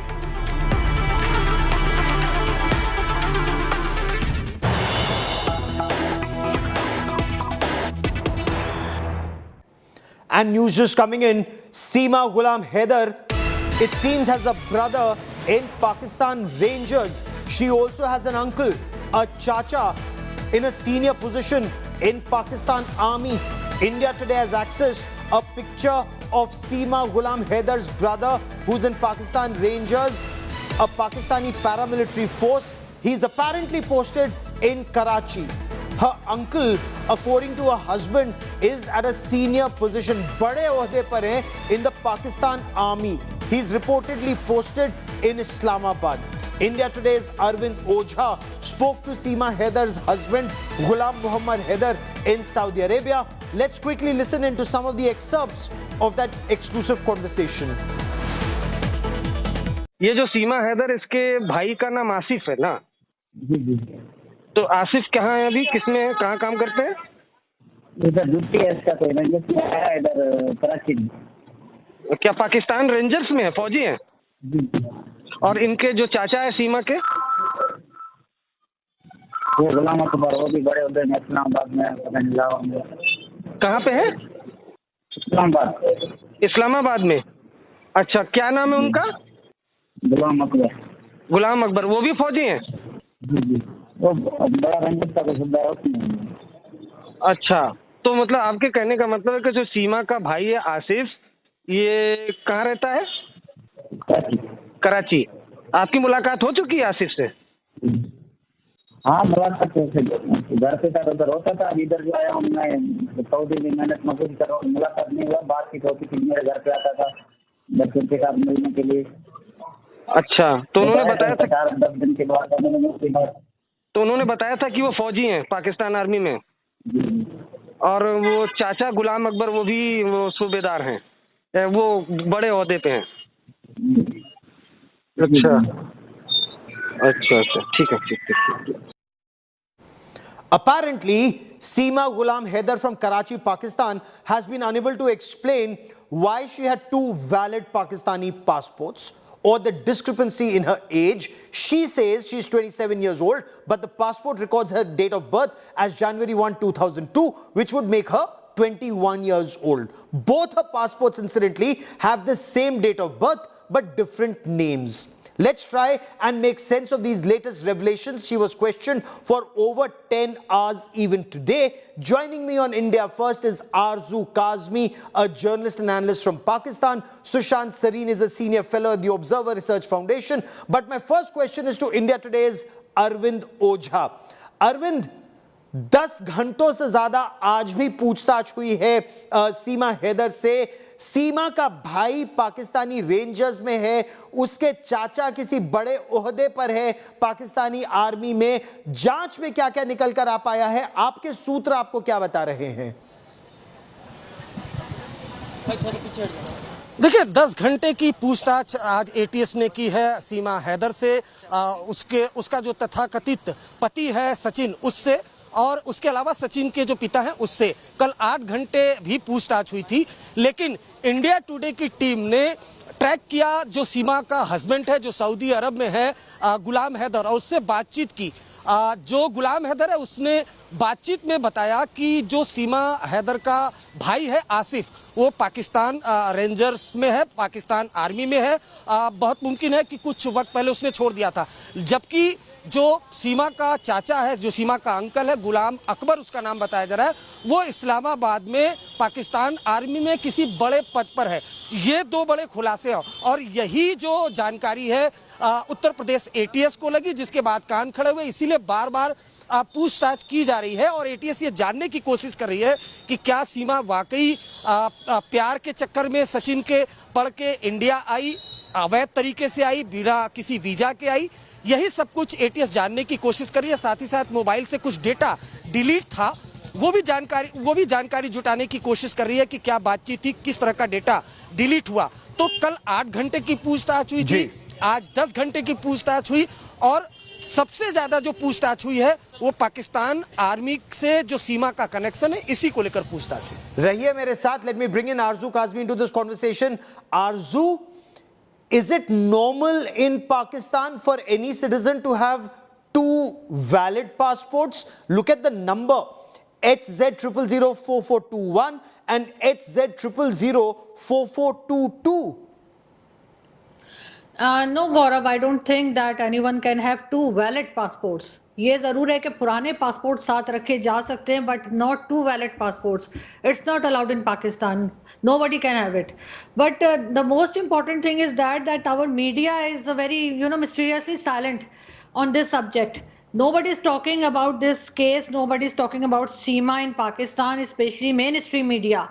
So I'm just surprised what they want to, convey their message to the public कि ये खुद India ने कुछ create किया है, हम बात करना ही नहीं चाह रहे और whatever. लेकिन यहाँ पे nobody is talking about her. Except YouTubers who are trying to show it as some kind of cross-border love story. And is this a love story, or is love story a very convenient facade to plant an agent in Greater Noida, close to the Hindon Air Base? It's a sensitive Indian Air Force Air Base, also close to the Jewar International Airport. Sushant Sareen, what do you make of this? Is it normal for a Pakistani citizen who claims to be a class 5 pass out to have two valid passports, identical, near identical numbers? No, it's not. And in fact, this is one of the inconsistencies or oddities in the entire case. So look, Gaurav, there are two parts to this entire story. One is, of course, the fact that this lady enters India illegally without any documentation, and that is a criminal offense in itself. But there is another side to it, which is what I think you are interested in, whether there is something much more sinister than a simple love story. Now, even honey traps, in a manner of speaking, can be construed to be love stories. At least they are for people who get trapped in those honey traps. But clearly, some things are not adding up. Yes. Now, it could be that some of these oddities are, part and parcel of what happens in our kind of countries very often. Although in the Pakistani case, I think their documentation, whether it is the national identity cards or their passports, has been pretty impressive. So I don't think it's easy for somebody to have two, passports, near identical numbers, as you say. But then the rest of the story is also, where does she get the money from? Yes. Did she actually have any property of hers? Or in fact, I'm coming to that in just a moment. And Arzu, that's another question for you. But before that, is it strange? And again, I want to understand what happens in Pakistan. She says she's 27 years old. Her national identity card was issued just 10 months ago. Was an attempt being made to create an identity, and that national identity card shows her date of birth as 2002, which would mean she's around 21 years old. I can't say anything about it, but yes, it is possible in Pakistan that she said wrong, or she informed wrong date of birth. She can tell wrong date of birth to identity card office, and she can get fake ID card. This is possible in Pakistan. It's very easy. I mean, people can do it. Anyone can do it. As she said, she is not educated. She's only 5 classes pass and all this. So it happens because जब आप metric करते, when you pass a 10th class, only that, on that time you need a ID card. And on that ID card, वो फिर change नहीं होता है. But as she said, she is not educated. So I am sure that somewhere she has some कुछ पैसे से खिला के maybe she got that identity card, fake identity card for her. Okay. Sushant Sareen, 2 passports, traveling from Pakistan to the Middle East, to Sharjah, Dubai, then from there to Kathmandu, initially on her own. She's apparently traveled to Sharjah and Kathmandu twice, once in March and the second time with her 4 children in June. This would indicate she's quite a frequent flyer. Would that raise eyebrows in Pakistan? Class 5 pass, no idea about her source of income, and yet she travels on her own first time and then second time with her 4 children, unless somebody is facilitating this. No, Gaurav, given the fact that her husband is working in Saudi Arabia, it's not unheard of that maybe she was traveling alone. I don't think that would set off red flags in Pakistan. Of course, we are assuming that there is nothing sinister behind this entire case, in which case red flags would not go up in any case. right? But even otherwise, her traveling to the UAE and then her traveling all the way to UAE, then to Nepal, and then infiltrating into India with 4 kids in tow. It raises very serious questions as to how somebody like this can just walk into India. Did she bribe people at the border outpost out here and walk in? Was there somebody else escorting her in? And very often what happens is that, if there's a family with 4 kids, all of them making a bit of a ruckus, then somebody says, okay, fine, yeah, just let them go. They seem to be a normal, ordinary family. I don't know. So I think these are things, if the investigating agencies are getting into the details of it, I don't think there's anything wrong with it. I want to bring in Arvind Ojha. Arvind, Uttar Pradesh police की पड़ताल में अब तक क्या-क्या निकल कर आया है कि किस तरह से ये महिला भारत में घुसी, क्योंकि अगर कोई भारत में भारतीय होने का दावा करता है तो भारत का पासपोर्ट होना चाहिए, आधार कार्ड होना चाहिए, पैन कार्ड होना चाहिए, भारत का ड्राइविंग लाइसेंस होना चाहिए। ये भारत में कैसे घुसी नेपाल से? नहीं, देखिए, सबसे इंटरेस्टिंग बात यह है इस पूरे मामले पर कि इस बात का खुलासा हुआ कैसे।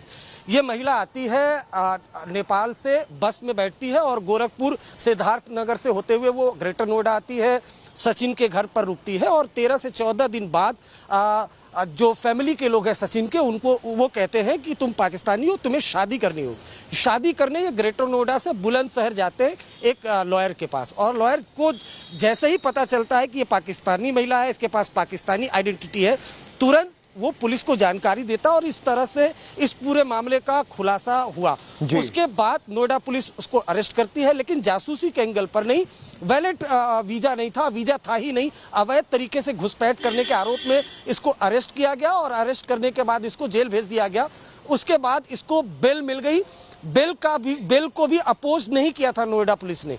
अब उसके बाद जब पाकिस्तानी कनेक्शन की बात, पाकिस्तान आर्मी कनेक्शन की बात आई, कुछ डेटा डिलीट हुए, वो बात जब सामने आई, क्योंकि नेशनल सिक्योरिटी से ये पूरा जुड़ा हुआ मामला है, इस वजह से एटीएस को कहा गया और एंटी टेरर स्क्वाड की टीम लगातार बैक टू बैक 2 दिन की पूछताछ कर रही है।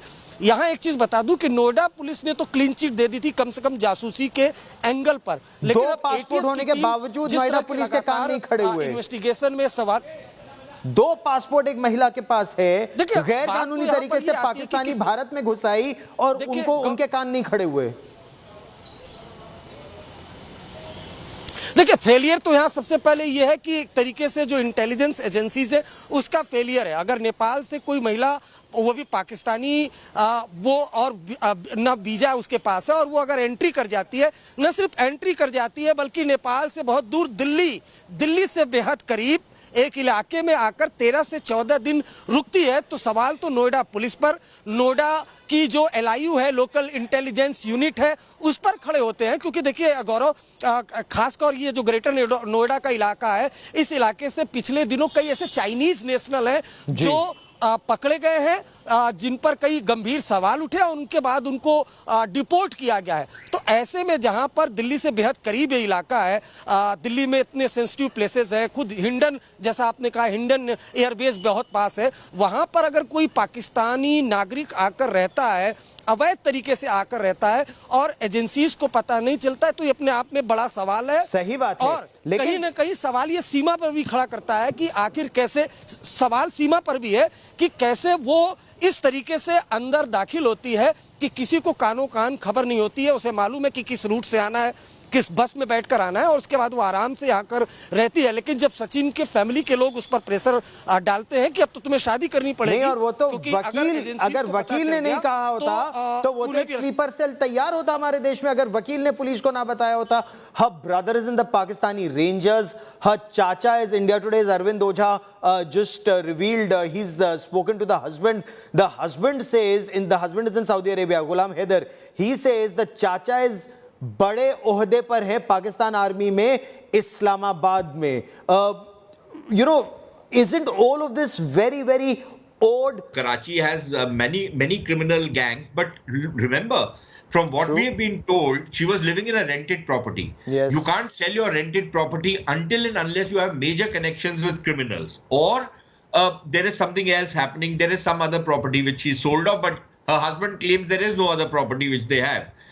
So what property did she sell off? And it's not so easy to sell off property simply because there are criminal mafias operating, until and unless you have some deep connections. Number two. Number three, look, obviously she, from some angles, she's not from a very rich or very well-to-do family. She's from a very humble family.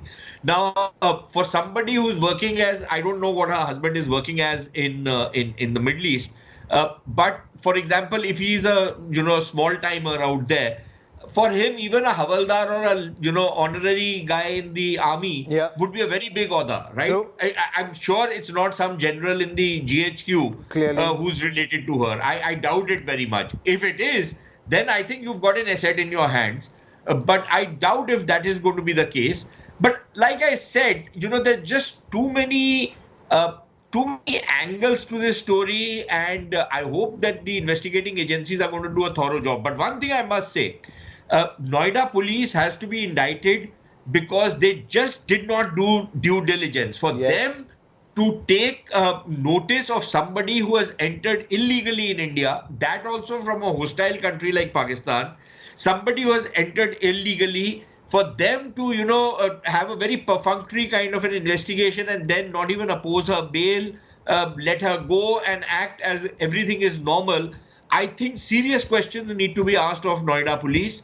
But also, I think it raises very serious questions that if this woman with 4 kids could just simply walk into India, can you imagine how many other dangerous criminals and terrorists would be using this route to come into India? Oh, absolutely. They've used it in the past. Of all those characters who have entered India in the last so many years. And who are the facilitators? I mean, how many enemies within who are facilitating such people coming in, or even when caught, giving them a clean chit? We will continue to track developments on this story very, very closely. Arzu Kazmi in Pakistan, Sushant Sareen in Delhi, and Arvind Ojha in Noida tracking this story for us. Many thanks. That is all I have for you on India First this evening. Many thanks for watching. News and updates continue on India Today. Stay with us.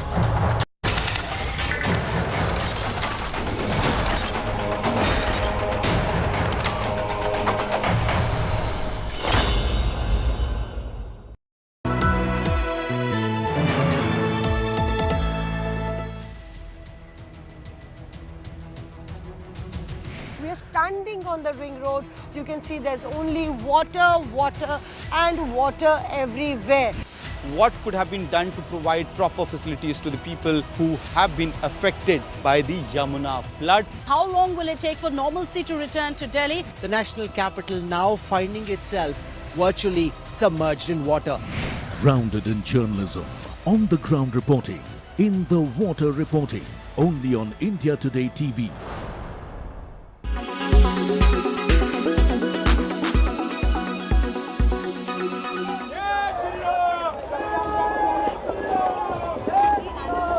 हमने किसी की हत्या कर डाली हो ऐसा हमें लग रहा है। सरकार से ये चाहता हूँ, हाथ जोड़कर रिक्वेस्ट है यहाँ पर आ जाए। अगर अभी हिंदू मुस्लिम कहीं हो गया होता तो सारे नेता वहाँ पर होते।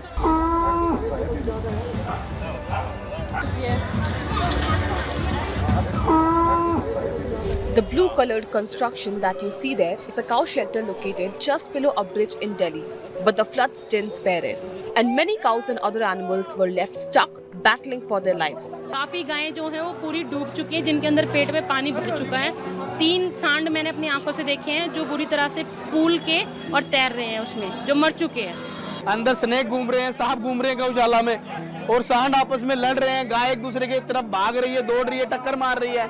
उनमें से गाय को पकड़ के रस्सा मारना और यहाँ तक लेके आना, आप देख लीजिए कि गौरक्षक गुंडे या सेवक आज यहाँ पता चल जाएगा। सारी गायों के रस्से बंधे हुए थे, अगर पानी का लेवल और बढ़ जाता तो वो गाय तो वहीं डूब के मर जाती सबकी सब। However, these Gaurakshaks allege that no one from the government came to the rescue. ये जमुना में ये गौशाला बना रखी है, 2-3 दिन पहले इनको नोटिस भी मिला होगा, ये गौशाला क्यों नहीं खाली करवाई गई? कोई भी सरकार की तरफ से मदद नहीं है। गौ सेवक लगे हुए हैं, गौरक्षक लगे हुए हैं, बस ये बोट जरूर आई थी, बाकी तो सारी गाय हम वहीं से खोल के और यहाँ तक ला रहे हैं और ट्रीटमेंट भी करा रहे हैं। कैसे ला रहे हैं? बोट के साथ 2-2 गाय बांध कर ला रहे हैं। इलाज चल रहा है, हमारे डॉक्टर भी हमारे पर्सनल आए हुए हैं। यहाँ तक तो दिल्ली सरकार ने वेटनरी डॉक्टर भी यहाँ पर अभी तक नहीं भेजे हैं। But as for the government, they're doing all they can. देखिए, उसके लिए NDRF की भी मदद दी जा रही है और डिस्ट्रिक्ट एडमिनिस्ट्रेशन को भी कहा गया है कि हर संभव मदद दी जाए और जानवरों को निकाल के सेफ जगहों पे लाया जाए। This man you see here is the owner of the cow shelter. He has been taking care of the shelter for the past 13 years. When asked why the shelter was constructed near a flood-prone area, he claimed to have never witnessed such a calamity here before. गौशाला है ना, वहाँ काफी अच्छी height करवा रखी है। मतलब आप पुल के लेवल में अगर आप जाओगे तो पुल का लेवल है पूरा, वो उस हिसाब से भराव करा के तो वहाँ गौशाला बनाई गई। जीवन में पहली बार ऐसा अनुभव हुआ, आपको बताएं। और बाढ़ तो हर साल आई, पर वो पानी बार जमुना में आशीर्वाद देके चली गई। Meanwhile, animal rescue scenes across Delhi NCR were also witnessed. In Noida also, many dog shelters were found inundated with rainwater. On 13th July, at about 4:30, the flood water started entering our shelter. We started evacuating dogs. We have about 356 dogs, and we managed to evacuate almost all of them so far, after rescue operations of about 30-35 hours. We have lost our entire solar panels, our entire refrigerator, our appliances, our oxygen concentrator, our treatment tables, all our medicines, food, everything. We have lost everything. Thankfully, our dogs are safe. We've had a few casualties as well because of drowning. We hope that the water that has crippled the lives of not just humans but also of our communities, animals and wildlife recedes and normalcy prevails.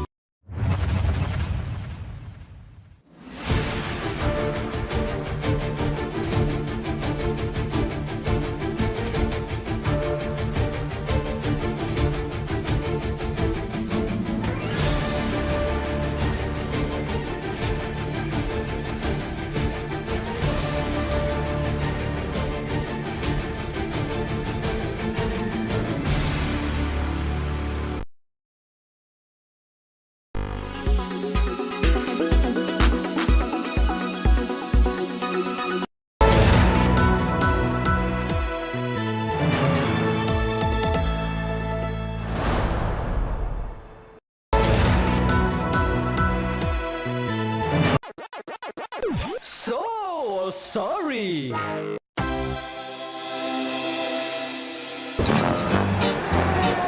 हाँ जी, नमस्कार जी। डूब गया लाल किला, डूब गया ITO, डूब गया है जी Connaught place. भागती दौड़ती दिल्ली की रुक गई है जी पेस। पता कर रहा हूँ जी, इस हालत का कौन है जिम्मेदार। हरियाणा से छोड़ा गया पानी या हिमाचल से आई है बौछार। बड़ा क्लोरीन है क्या पानी में? ये या यमुना का पानी हमारा कलिंदी कुंज वाला। एक एक को हिसाब देना होगा, MCD को जवाब देना होगा। ओ सॉरी, MCD तो मेरे पास ही है जी, सॉरी। सब धुले हुए हैं जी, सब धुले हैं जी।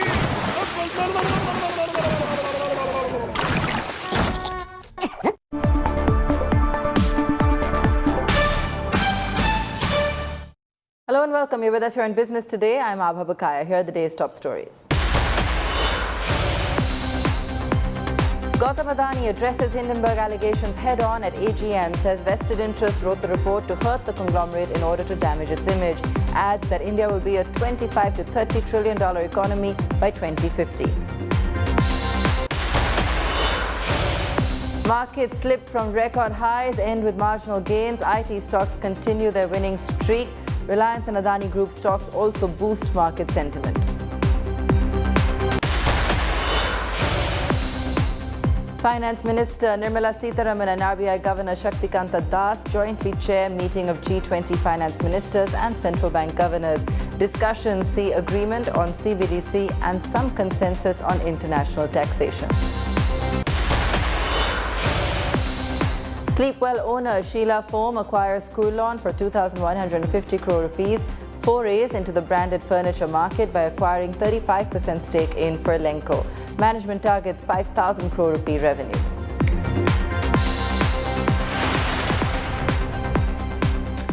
Adani Group stocks rallied up to 6% in Tuesday's trade after billionaire Gautam Adani reiterated that the US short seller Hindenburg's report earlier this year was a combination of misinformation and discredited allegations. Speaking at the annual general meeting of Adani Enterprises, the billionaire said he's confident of its governance and disclosure standards after a Supreme Court panel found no lapses at the conglomerate. Adani even spoke about how India is on track to expand tenfold to becoming a $25 to $30 trillion economy by 2050 and shared details of the group's new projects as well as his vision for group companies going forward. The report was a combination of a targeted misinformation and discredited allegations, the majority of them dating from 2004 to 2015. They were all settled by appropriate authorities at that time. This report was a deliberate and a malicious attempt aimed at damaging our reputations and generating profits through a short-term drive down our stock prices. Subsequently, despite a fully subscribed IPO, we decided to withdraw and return the money to our investors to protect their interest. While we promptly issue a comprehensive rebuttal, various vested interests try to exploit the claims made by the short seller. These entities encouraged and promoted a false narratives across various news and social media platforms. Consequently, the Honorable Supreme Court of India constituted an expert committee to look into this matter. The committee included individuals known for their independence and integrity. The report of the expert committee was made public in May 2023. The expert committee did not find any regulatory failure. The committee's report not only observed that the mitigating measures undertaken by your company helped rebuild confidence, but also cited that there were credible charges of targeted destabilization of the Indian markets. Following our independence, it took us 58 years to get to our first $1 trillion of GDP, 12 years to get the next trillion, and just 5 years for the third trillion. I anticipate that within the next decade, India will start adding $1 trillion to its GDP every 18 months. This puts us on track to be a $25 to $30 trillion economy by 2050 and will drive India's stock market capitalization to over $40 trillion, approximately a 10x expansion from the current levels. While economic cycles are getting increasingly hard to forecast, there is a little doubt that India, already world's 5th largest economy, will become the world third largest economy well before 2030, and thereafter the world's second largest economy by 2050. The Adani Group is set to play a critical role in India's net zero journey. Our renewable energy business, Adani Green Energy, commissioned the world's largest hybrid solar wind project of 2.14 gigawatt in Rajasthan. I'm also very pleased to state that ATL's Mumbai distribution business achieved a reliability of 99.99% and was ranked the number one DISCOM by the Union Ministry of Power. ATL will also take Mumbai to 60% renewable power, making it the first mega city in the world to achieve over 50% power from a solar and wind. With Prime Minister Modi announcing last week that France has agreed to use UPI software, Made in India digital payment interface is becoming increasingly popular with more countries looking to join in. Money Today editor Tina Jain Kaushal joining us to explain how Indians can use UPI overseas. Tina, take us through. UPI was primarily launched for domestic transactions, but now it has extended its scope to include international transactions for Indians as well as NRIs. All you need is to have a bank account linked to a UPI-enabled mobile app. The app could be provided by Bheem, your bank, or a third-party app. The good part is earlier NRIs needed an Indian mobile number to set up a UPI ID, but now NRIs can even use their international mobile number to initiate a transaction. Now, how does UPI work abroad? You first need to provide the recipient's bank account number, bank identifier code, and select the currency to transfer the amount. The UPI app then sends the transaction details to your bank for authorization. The bank verifies the user's detail, checks for sufficient funds, and approves the transaction if all requirements are met. The important point to note is that the international transaction involves currency conversion. The UPI app also uses the prevailing exchange rate to convert the amount to the destination currency. The converted amount is displayed to the user before confirming the transaction. Last but not least, the availability of UPI international transactions may vary across apps and banks. Some banks and apps may have more tie-ups with international banking partners, while others have limitations or restrictions on certain countries or transaction types.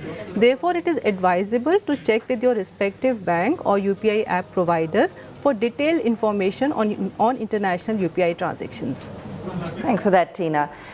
Equity benchmark, Sensex and Nifty continued their record-breaking rally, reaching new all-time highs today. The Nifty soared to 19,819, that's closer to 20,000. However, profit booking in the second half of the trading session led benchmarks to close with marginal gains. Sensex today up 200 points and the Nifty up at 19,749 at close. Broader markets, however, underperformed, and among sectors, IT was the top gainer, up 1%, followed by oil and gas. Infosys, Asian Paints, HCL Technologies, Reliance Industries and Hero MotoCorp were among the top gainers on the Nifty, while losers included LTI Mindtree, Britannia Industries, State Bank of India, HDFC Life and Titan. My colleague Sakshi Batra spoke to Avinash Gorakhsakar of Profit Mart Securities to find out what investors should do, some of the key mistakes they should avoid when markets are at these kind of levels. Listen in. Is it getting a bit frothy, or do you believe that the bull run is here to stay? Yeah, I think first of all, thank you, Sakshi, for inviting me. I think the markets are, extremely buoyant, largely because of the liquidity flows which we are getting from the FIs. In fact, in the last few months, I think since April, since the market started rising, we have been seeing that Indian markets have attracted a lot of liquidity from these foreign institutional investors. And I think today we had hit a high of 19,800. After that, there was some profit booking.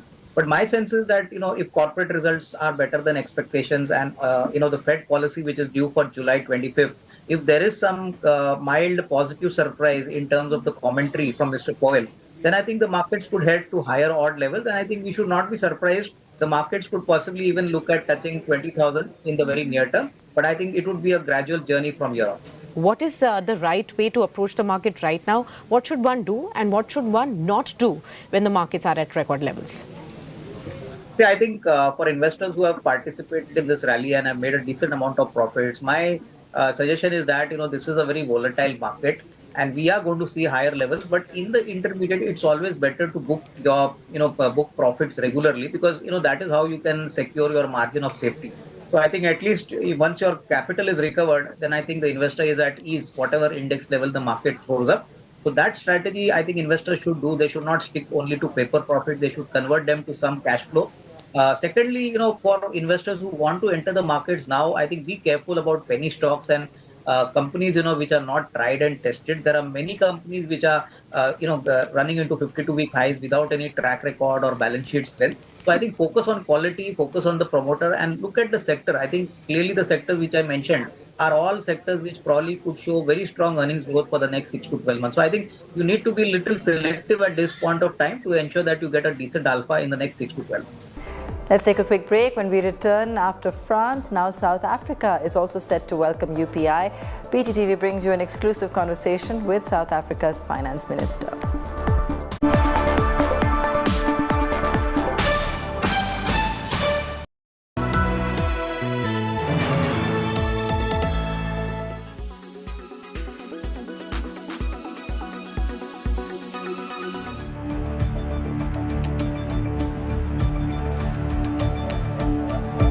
When Seema Haider reached India, she declared that she had married Sachin in Nepal itself and that she had accepted Hinduism. In India, Seema Haider was seen practicing all rituals of a Hindu married woman, even puja and bhajans. A Muslim woman from Pakistan leaving her husband, living in India and adopting Hinduism. For the radical Muslims of Pakistan, this was no less than a crime. And so the frustrated fundamentalists started threatening the Hindu community in Pakistan. Make no mistake, this was no empty threat. The rocket launchers that were used by Pakistani terrorists are now being used on Hindu temples. However, Pakistan is claiming that the attack on Hindu temple was the handiwork of local dacoits. Reports suggest a gang of dacoits attacked the temple in Pakistan's southern Sindh province. The attack was carried out in the Kashmir area where rocket launchers were fired at Hindu temples and houses. Fortunately, the temple was closed. It is maintained by the Bagdi community and is opened only once a year. Kashmir police says 8 to 9 people were involved in the attack. Pakistan police also suspect that this attack may be linked to Seema Haider's PUBG love story, as fundamentalists had threatened the Hindu community. A similar attack took place a few days ago when bulldozers demolished a Hindu shrine. This is not the first time Hindus have been under attack in Pakistan, in the Sindh province especially. Hindus are systematically persecuted and forcibly converted. Bureau Report, India Today.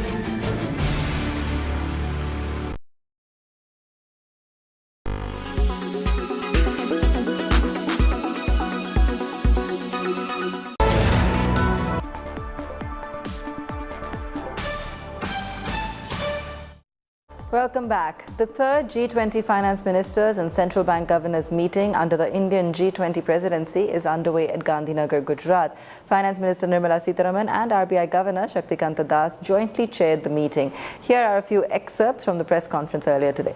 That all countries supported India's presidency and also the participation of all the countries on every one of the agenda issues. So each one was recognized for the rich content. And I'm borrowing these words. Rich content is something which many members said on their own, that we appreciate that India's agendas have all been so rich in their content, and the meetings happened with that kind of intent. So all this put together, rather than any one particular agenda, I would think is a very good atmosphere, and the way in which we've been supported gives a lot of confidence for India, and also makes me feel that the work of the entire team, both from the RBI and from the ministry, have really been recognized. The early enthusiasm among countries about crypto, the belief that it's a great innovation, etc., I think that has been fully addressed in the BIS report. You could just refer to it. And the developments over the last 1 year, the failure of some large crypto exchanges and the investors losing money, etc. So the enthusiasm is now, I think it's gone. It is completely muted, and everybody realizes that there are huge risks. So there is great amount of caution and concern around cryptocurrencies. UPI is now recognized as perhaps the best and the most advanced payment system in the whole world. Many countries, we are engaged with many countries to sort of develop interlinkage between our payment system and their fast payment system. Singapore, it has happened. UAE, we have signed the the MOU. Discussions are going on with a few other countries. Meanwhile, BTTV's Karishma Sadani caught up with South African Finance Minister Enoch Godongwan on the sidelines of the event. South Africa is keen on allowing usage of India's popular payment platform UPI in their country. Listen in. India's digital public infrastructure, which is also the UPI that they call the Unified Payment Interface, and also CBDC, which is the central bank's digital currency. Do you see South Africa collaborating with India on this in the future? Singapore, Indonesia? Part of the discussion in the BRICS is that payment system. So South Africa will definitely be collaborating with India through that, but I think we've got to move beyond that, go at a bilateral level. What have been the key outcomes of the discussion so far? I think the broad discussions around of partner interest to developing nations, debt restructuring are progressing very well. We've got, in terms of a common framework, we've done Zambia now, we're waiting for an MOU. We expect an appointment of another creditors team to look at Ghana, which is quite an important development for us. The second issue is the evolution of the Multinational Development Bank and the banks to structure them in such a manner that they can take the development challenges facing our nations in the 21st. Equity investors on the Lal Street gave the thumbs up to Sheila Form after the company announced the acquisition of a nearly 95% stake in Kurlon Enterprises for 2,150 crore rupees and a 35% stake in online furniture firm Furlenco for 300 crore rupees. Sakshi Batra spoke to the company's CMD Rahul Gautam to understand what these acquisitions mean for the company. What does the acquisition of Kurlon really mean for Sheila Form, and the entry in the branded furniture rental space also mean for the company going forward? Thank you, Sakshi. Thanks a lot for inviting me. So that's a very relevant question, and we've been working at it for a long time. You see, India is such a huge and a diverse country that one consumer brand can cater to the needs and requirements of the entire country. It's just not possible. And therefore, this opportunity of having another consumer brand was excellent for combining with Sleepwell, the brand that we have. Plus each brand, the way that it has grown and developed, one is strong on south and east, the other one on north and west. One sells primarily through multi-brand outlets, the other one through exclusive brand outlets. One is a coir-based product, the other one is a foam-based product, etc. And then there is also a lot of synergy on the back-end side of it, where volumes will make a difference when inputs are obtained. Products will be made wherever they are best made and best supplied from. So all those synergies put together were the reasons behind acquiring Kurlon. As I understand, currently in the country, it's the larger market share is still with the unorganized players. But, with this, you become one of the larger organized players in the market. What would your market share be? So that's, you've said it right. It's just how you define the market. And if you look at the organized and the unorganized together, keeping that in mind, we would end up with about 12.5 plus about 9, something like 21 to 22% shares, 22% of the market, of the, let's call it the modern mattress market. Okay, understood. Also, by what time do you really see the impact of this acquisition getting visible in the books, especially to the top line? What kind of addition do we see from this acquisition for the company? So the transaction has to be completed after some conditions, which are precedent to the transaction, need to be completed by the other side. We expect it to be done something by end of September, and then I would give it a couple of months for the integration to begin and happen. Let's say that some feelers will start happening from January onwards, but the real change will be for FY25. Okay, and how much impact on the top line can it really provide to you? So I would say Kurlon should provide a number close to 1,000, and Furlenco would be close to about 200, between 200 and 250. As a vision for the company, how do you see, do you have any internal targets over the next 3-5 years that you could share with all our viewers to help get a sense of, what the company will grow into going forward? So, of course, the top line numbers are always a target that we look at, and when we say probably in another 2 to 3 years' time, we should be looking at a 5,000 crore top line. But I think more important for us is the impact that one would be making on the society. And we have a goal of providing a mattress for every Indian, a modern mattress for every Indian. And we have been working on that project, which should start operating or start delivering by November this year. Here's what else is making news in the corporate world. IT giant Infosys has announced an extension of its deal with an existing client amounting to approximately $2 billion for 5 years. This significant agreement primarily focuses on digital transformation and artificial intelligence for its strategic clients. However, the client's name has not been disclosed by the company. Additionally, for the current year, Infosys has announced 2 other mega deals, one with the British oil and gas company worth $1.5 billion and another with Danske Bank valued at $454 million. Infosys shares surged about 4% in trade today. All eyes now on the company's earnings later this week.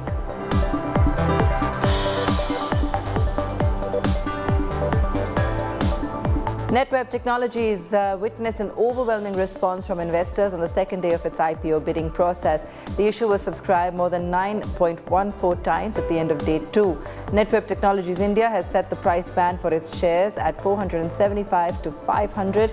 Remarkably, the non-institutional portion getting the maximum subscription of 20.56 times.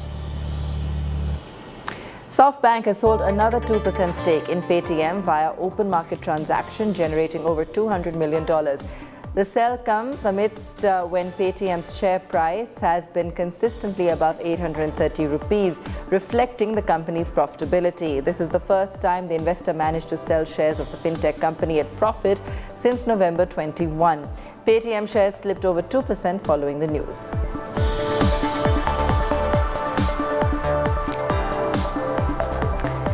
That's where we leave it on the show tonight. Thanks so much for watching.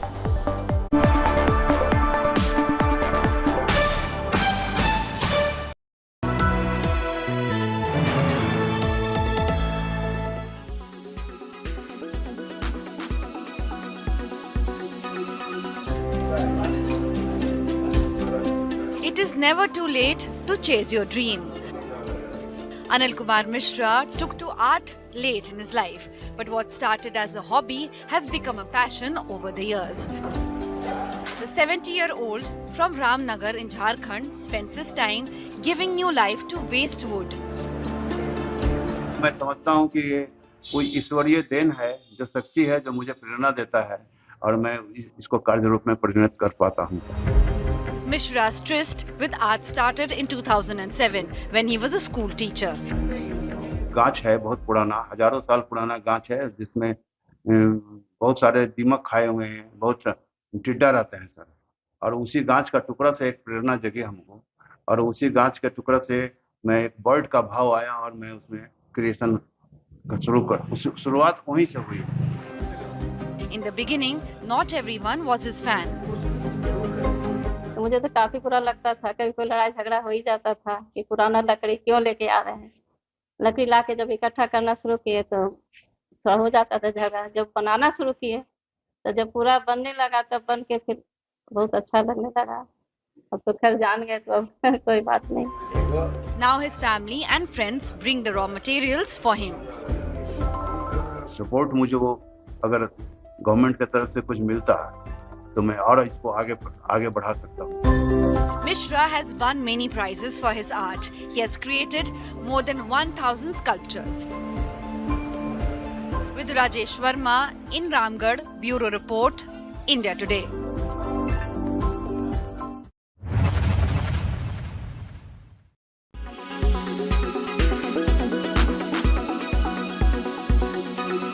Why does this happen?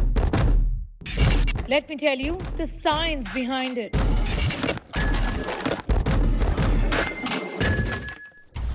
For more informative videos like this, keep watching India Today News Mode.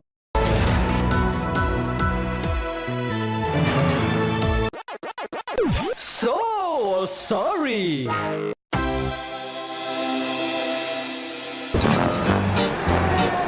हाँ जी नमस्कार जी. डूब गया लाल किला, डूब गया ITO, डूब गया है जी Connaught place. भागती दौड़ती दिल्ली की रुक गई है जी पेस. पता कर रहा हूँ जी इस हालत का कौन है जिम्मेदार. हरियाणा से छोड़ा गया पानी या हिमाचल से आई है बौछार. बड़ा क्लोरीन है क्या पानी में. ये या यमुना का पानी हमारा कलिंदी कुंज वाला. एक एक को हिसाब देना होगा, MCD को जवाब देना होगा. ओ सॉरी MCD तो मेरे पास ही है जी. सॉरी. सब धुले हुए हैं जी, सब धुले हैं जी.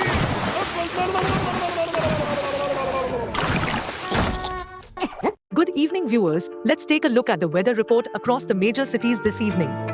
Thiruvananthapuram is at 31 degrees Celsius with an AQI of 41. Mumbai is at 29 degrees Celsius with an AQI of 29.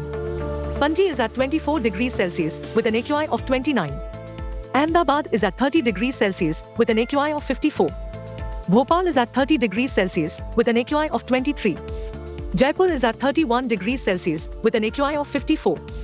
Delhi is at 32 degrees Celsius with an AQI of 80. Srinagar is at 31 degrees Celsius with AQI being 55. Lucknow is at 37 degrees Celsius with an AQI of 45. Patna is at 37 degrees Celsius with an AQI of 60. Kolkata is at 33 degrees with an AQI of 36. Hyderabad is at 33 degrees Celsius with an AQI of 42. Bengaluru is at 28 degrees Celsius with an AQI of 21. Chennai is at 36 degrees Celsius with an AQI of 43. This is all we have for you in this segment. Hope wherever you are, you find favorable weather around you. Keep watching India Today for all the weather updates with me AI Sana all through the day.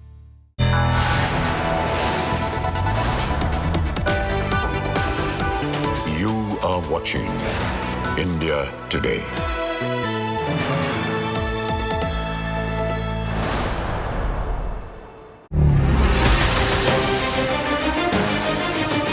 A political thriller Tuesday. Open election season.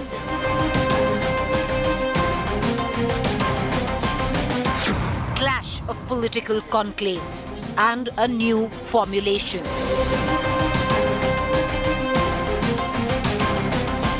Opposition unites under the banner of India. while NDA is reactivated. 26 opposition parties versus 38 NDA participants. Leading up to the big fight of 2024. India versus NDA.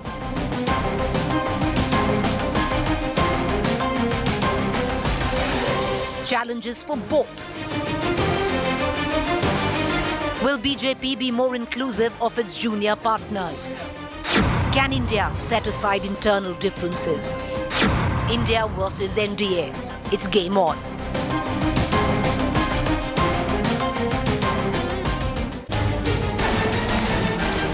Warm welcome, viewers. You're watching To The Point. I'm Preeti Chaudhary. Whatever it has made the developments of the last 12 hours, well, it's made the election season very, very interesting. What we are going to be looking at, viewers, is NDA versus India. Both of them come with their own set of problems. But for the NDA, one thing is very clear. They have a leader, and that leader is Narendra Modi. Where India is concerned, in terms of who is the face of India, nobody quite understands or knows that yet. India, the alliance says, it's for later. These are small things, will be sorted out. Let's quickly cut across to our political panel this evening. Joining me is Tom Vadakan, National Spokesperson, Bharatiya Janata Party, Adil Singh Boparoy, Spokesperson, Congress, Priyanka Kakkar, Spokesperson, Aam Aadmi Party, Saket Gokhale, TMC MP, Rajya Sabha. Adil Singh Boparoy, the fact is, lots of, political commentary rife today, especially where the meet was concerned in Bengaluru. But lots of questions still remain to be asked. Who is going to be leading this alliance, India? What about seat distribution? What goes on from here on in terms of your own internal party dynamics when it comes down to it? Because there are a lot of parties which are not on the same page if you go region by region, state by state. Well, Preeti, good evening. Firstly, the four pillars of our body politic, which are secular democracy, economic sovereignty, social justice, and federalism, are under threat. So therefore, keeping that in mind, 26 progressive parties have come together to defeat the megalomania, the injustice, the hatred, and the divisiveness which has been peddled by the Bharatiya Janata Party. Point number one. Point number two, responding to your question, this is the second meeting. It is still a drawing board. As far as who would lead the Indian alliance is concerned, the parties will take an appropriate call when we cross the bridge. So therefore, these are premature issues. The fact of the matter is that 26 parties have come together for a common minimum program.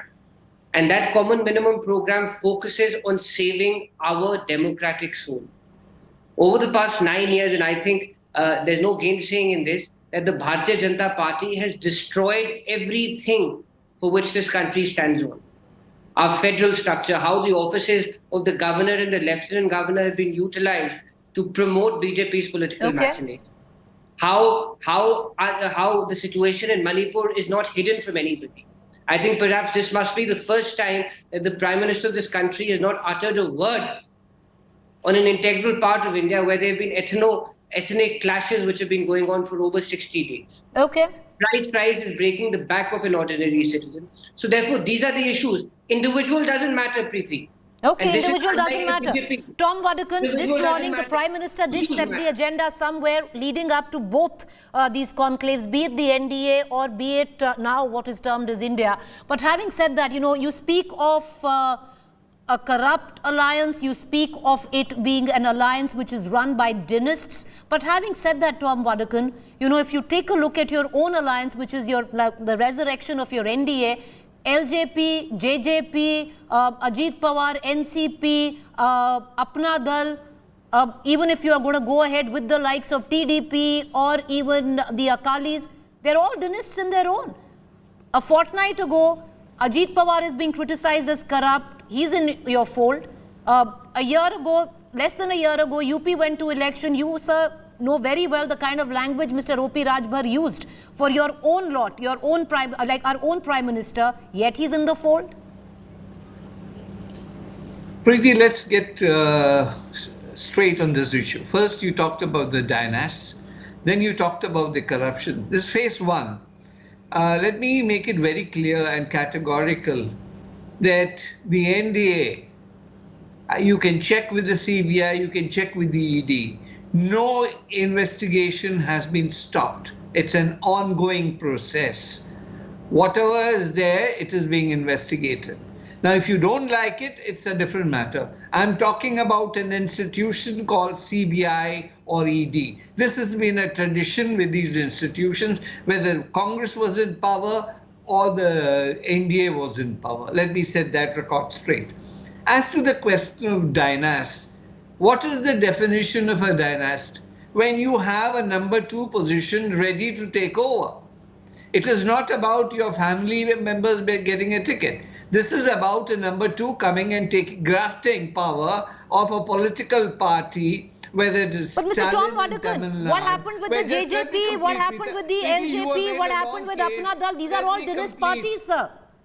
Let me complete. Please. You may have a different view of a dynast. So it's not a view. This is what it is. Gandhi These are the parties which are dynastic parties. Pawar has Supriya ready. This is grafting. When a person in your organization knows that he cannot be on the top job, then what kind of a party or company are you running? Merit basis is the question. And when merit is diluted, you have a situation where the dynasts and the corrupt will come together and they will set up a factory for corruption. But Mr. Vadakan, like I said, I just counted 3 parties which are abject dynastic parties. I'll ask you another question, sir, as I bring in Priyanka Kakkad and Saket Gokhale from the Aam Aadmi Party and the TMC. Asad Ansari, son of Mukhtar Ansari, is now an NDA MLA, sir. Lots of criminal cases against him, convicted as well in the past. Will action be taken against him, or now will there be a standstill on what are the cases against him? Preeti, let me tell you, this is a mindset that has been created. Every person accused of any charge will face the music. This is Modi ji's government. He will not spare anybody. The point here is that case may take time because there are lawyers like you're in your panel who are here who do all the business of how to procrastinate an investigation, take it to the court and create problems. But believe me, if Modi ji is around, he will ensure Gokhale, I want to bring you in, but will be punished. Tom Vadakan, the other question I'm going to come back to and ask you, out of your 38 political parties, you and I both know, sir, how many of them have 0 MLAs or MPs? What is it that they really bring to the fold other than a numeric number which adds up to 38? We're going to come down to that. But Saket Gokhale, till now the TMC has been very clear, equal stakeholdership. Increasingly, what it looks like is that the Congress is becoming the pivot of opposition unity. Acceptable to the TMC, Mr. Gokhale? Look, again, these are all media speculations about who's becoming the pivot, who's not becoming the pivot. I mean, as far as we are concerned, this is parties, after the Patna summit, we were asked questions about how are you going to see parties? Some of them are not seeing eye to eye, coming on the same page. This time around, we saw the Congress party going out in public and saying that they will oppose the Delhi ordinance in the Rajya Sabha, which was a demand of the Aam Aadmi Party. The Aam Aadmi Party has attended the opposition meeting. The point remains that these are things that happen. Opposition parties are finding common ground, have found common ground, have come together. Everyone is willing to make concessions. Everyone is willing to build consensus. Everyone is willing to find a common ground and have a common minimum program.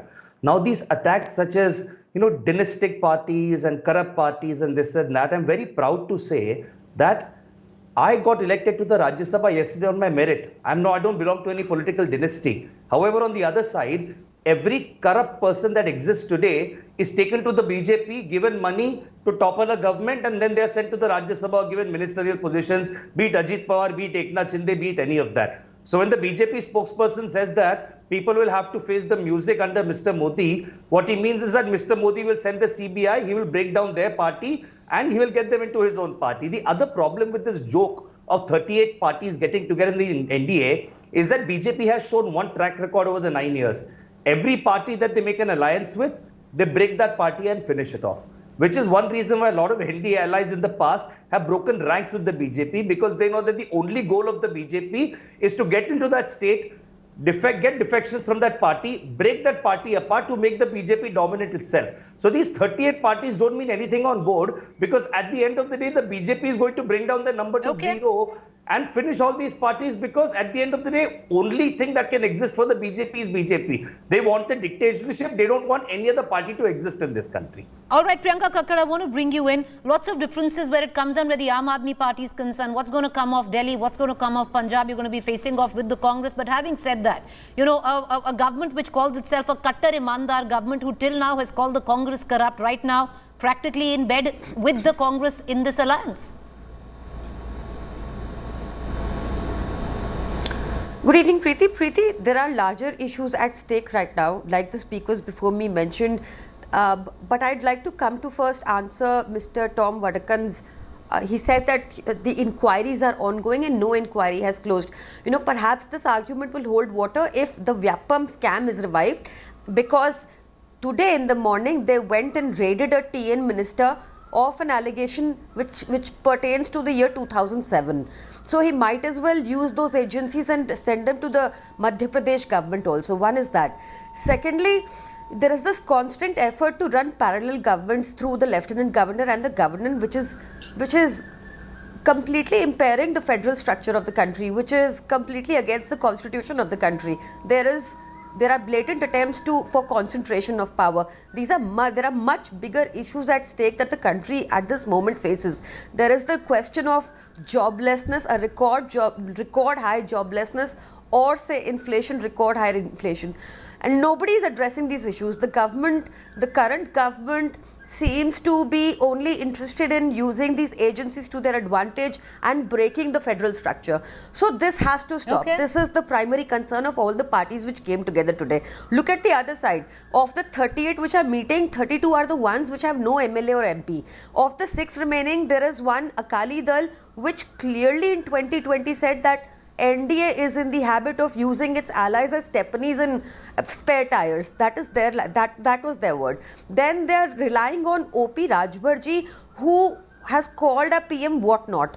Then they are relying on Chirag Paswan, who is a dynast as one thing. Secondly, he is in a position to bargain with the NDA and say, give me 6 seats. So this is the situation. But Priyanka Kakkad, you know, one can understand with other political parties. Also be discussed while right. No. I want to ask you that question again. You know, this can be put forth of other political parties because they are political parties. As per your own tenet, you're not a political party. You are a party with a difference. You are a party which is a Kattar Imandar party. You are a party which till now has criticized the Congress for its corruption. You are today standing with the likes of convicted political leaders like the RJD, Lalu Yadav. You are standing with the likes of an Akhilesh, who all have been charged with corruption, sir, madam. So, you know, what happens to the party of the difference, Aam parties? Are those not issues anymore for the Aam party? Is corruption not an issue anymore? Preeti, of course it is. And Preeti, we are a political party. I don't know why you said we are not a political party. Of course, you've always called yourself कि हम political party नहीं है, we are a people's party. That's what you've called yourself in all your rallies. Well, we are a political party. We are a political party. Okay. Well, we are. All right, I'm glad you accept that. Okay. Elections. There is no denying that we are a national party. Yes. So that stays. But right now the line between what is right and what is wrong when it comes to corruption charges has been blurred so much. When you look at the ED's conviction rate, or you look at CBI's conviction rate, or you look at the fact that the ED director got an extension, 3 illegal unconstitutional extensions. So those questions remain unanswered. And right now the lines have blurred. Now you see, they called Ajit Pawar very blatantly, they called him corrupt and said that he did a ghotala of 70,000 crores, and now he is the finance minister in the government. So this is the way to clean corruption in the NDA. One has to stand up to these issues. All right, okay. Right now the need of the hour is to stand together against a government which, as most of you suggest, is a tyrant of sorts. But Adil Singh Bopra, I want to bring you back into this conversation. What from here on? Because you're going to meet in Maharashtra. You have key differences which still need to be ironed out. You know, Preeti, the vibrancy of our democracy, and this is the beauty of our country, that parties and individuals with different point of view can come under a single umbrella to oppose a political party, a political formation which is determined to destroy every ideal on which our republic stands. I think that's the beauty and that's the key takeaway from today's meeting. But coming to your question, please understand the way forward is we've agreed on issues which are burning in this country. Adil, has the Congress somewhere down the line agreed to be the junior partner in states where regional satraps are stronger? Preeti, the likes of West junior, Bengal represent... Senior, fulcrum, non-fulcrum, junior, senior, fulcrum, pivot, centrist. Please understand, these are all good sound bites, these are good phraseology. But today we're at a critical point.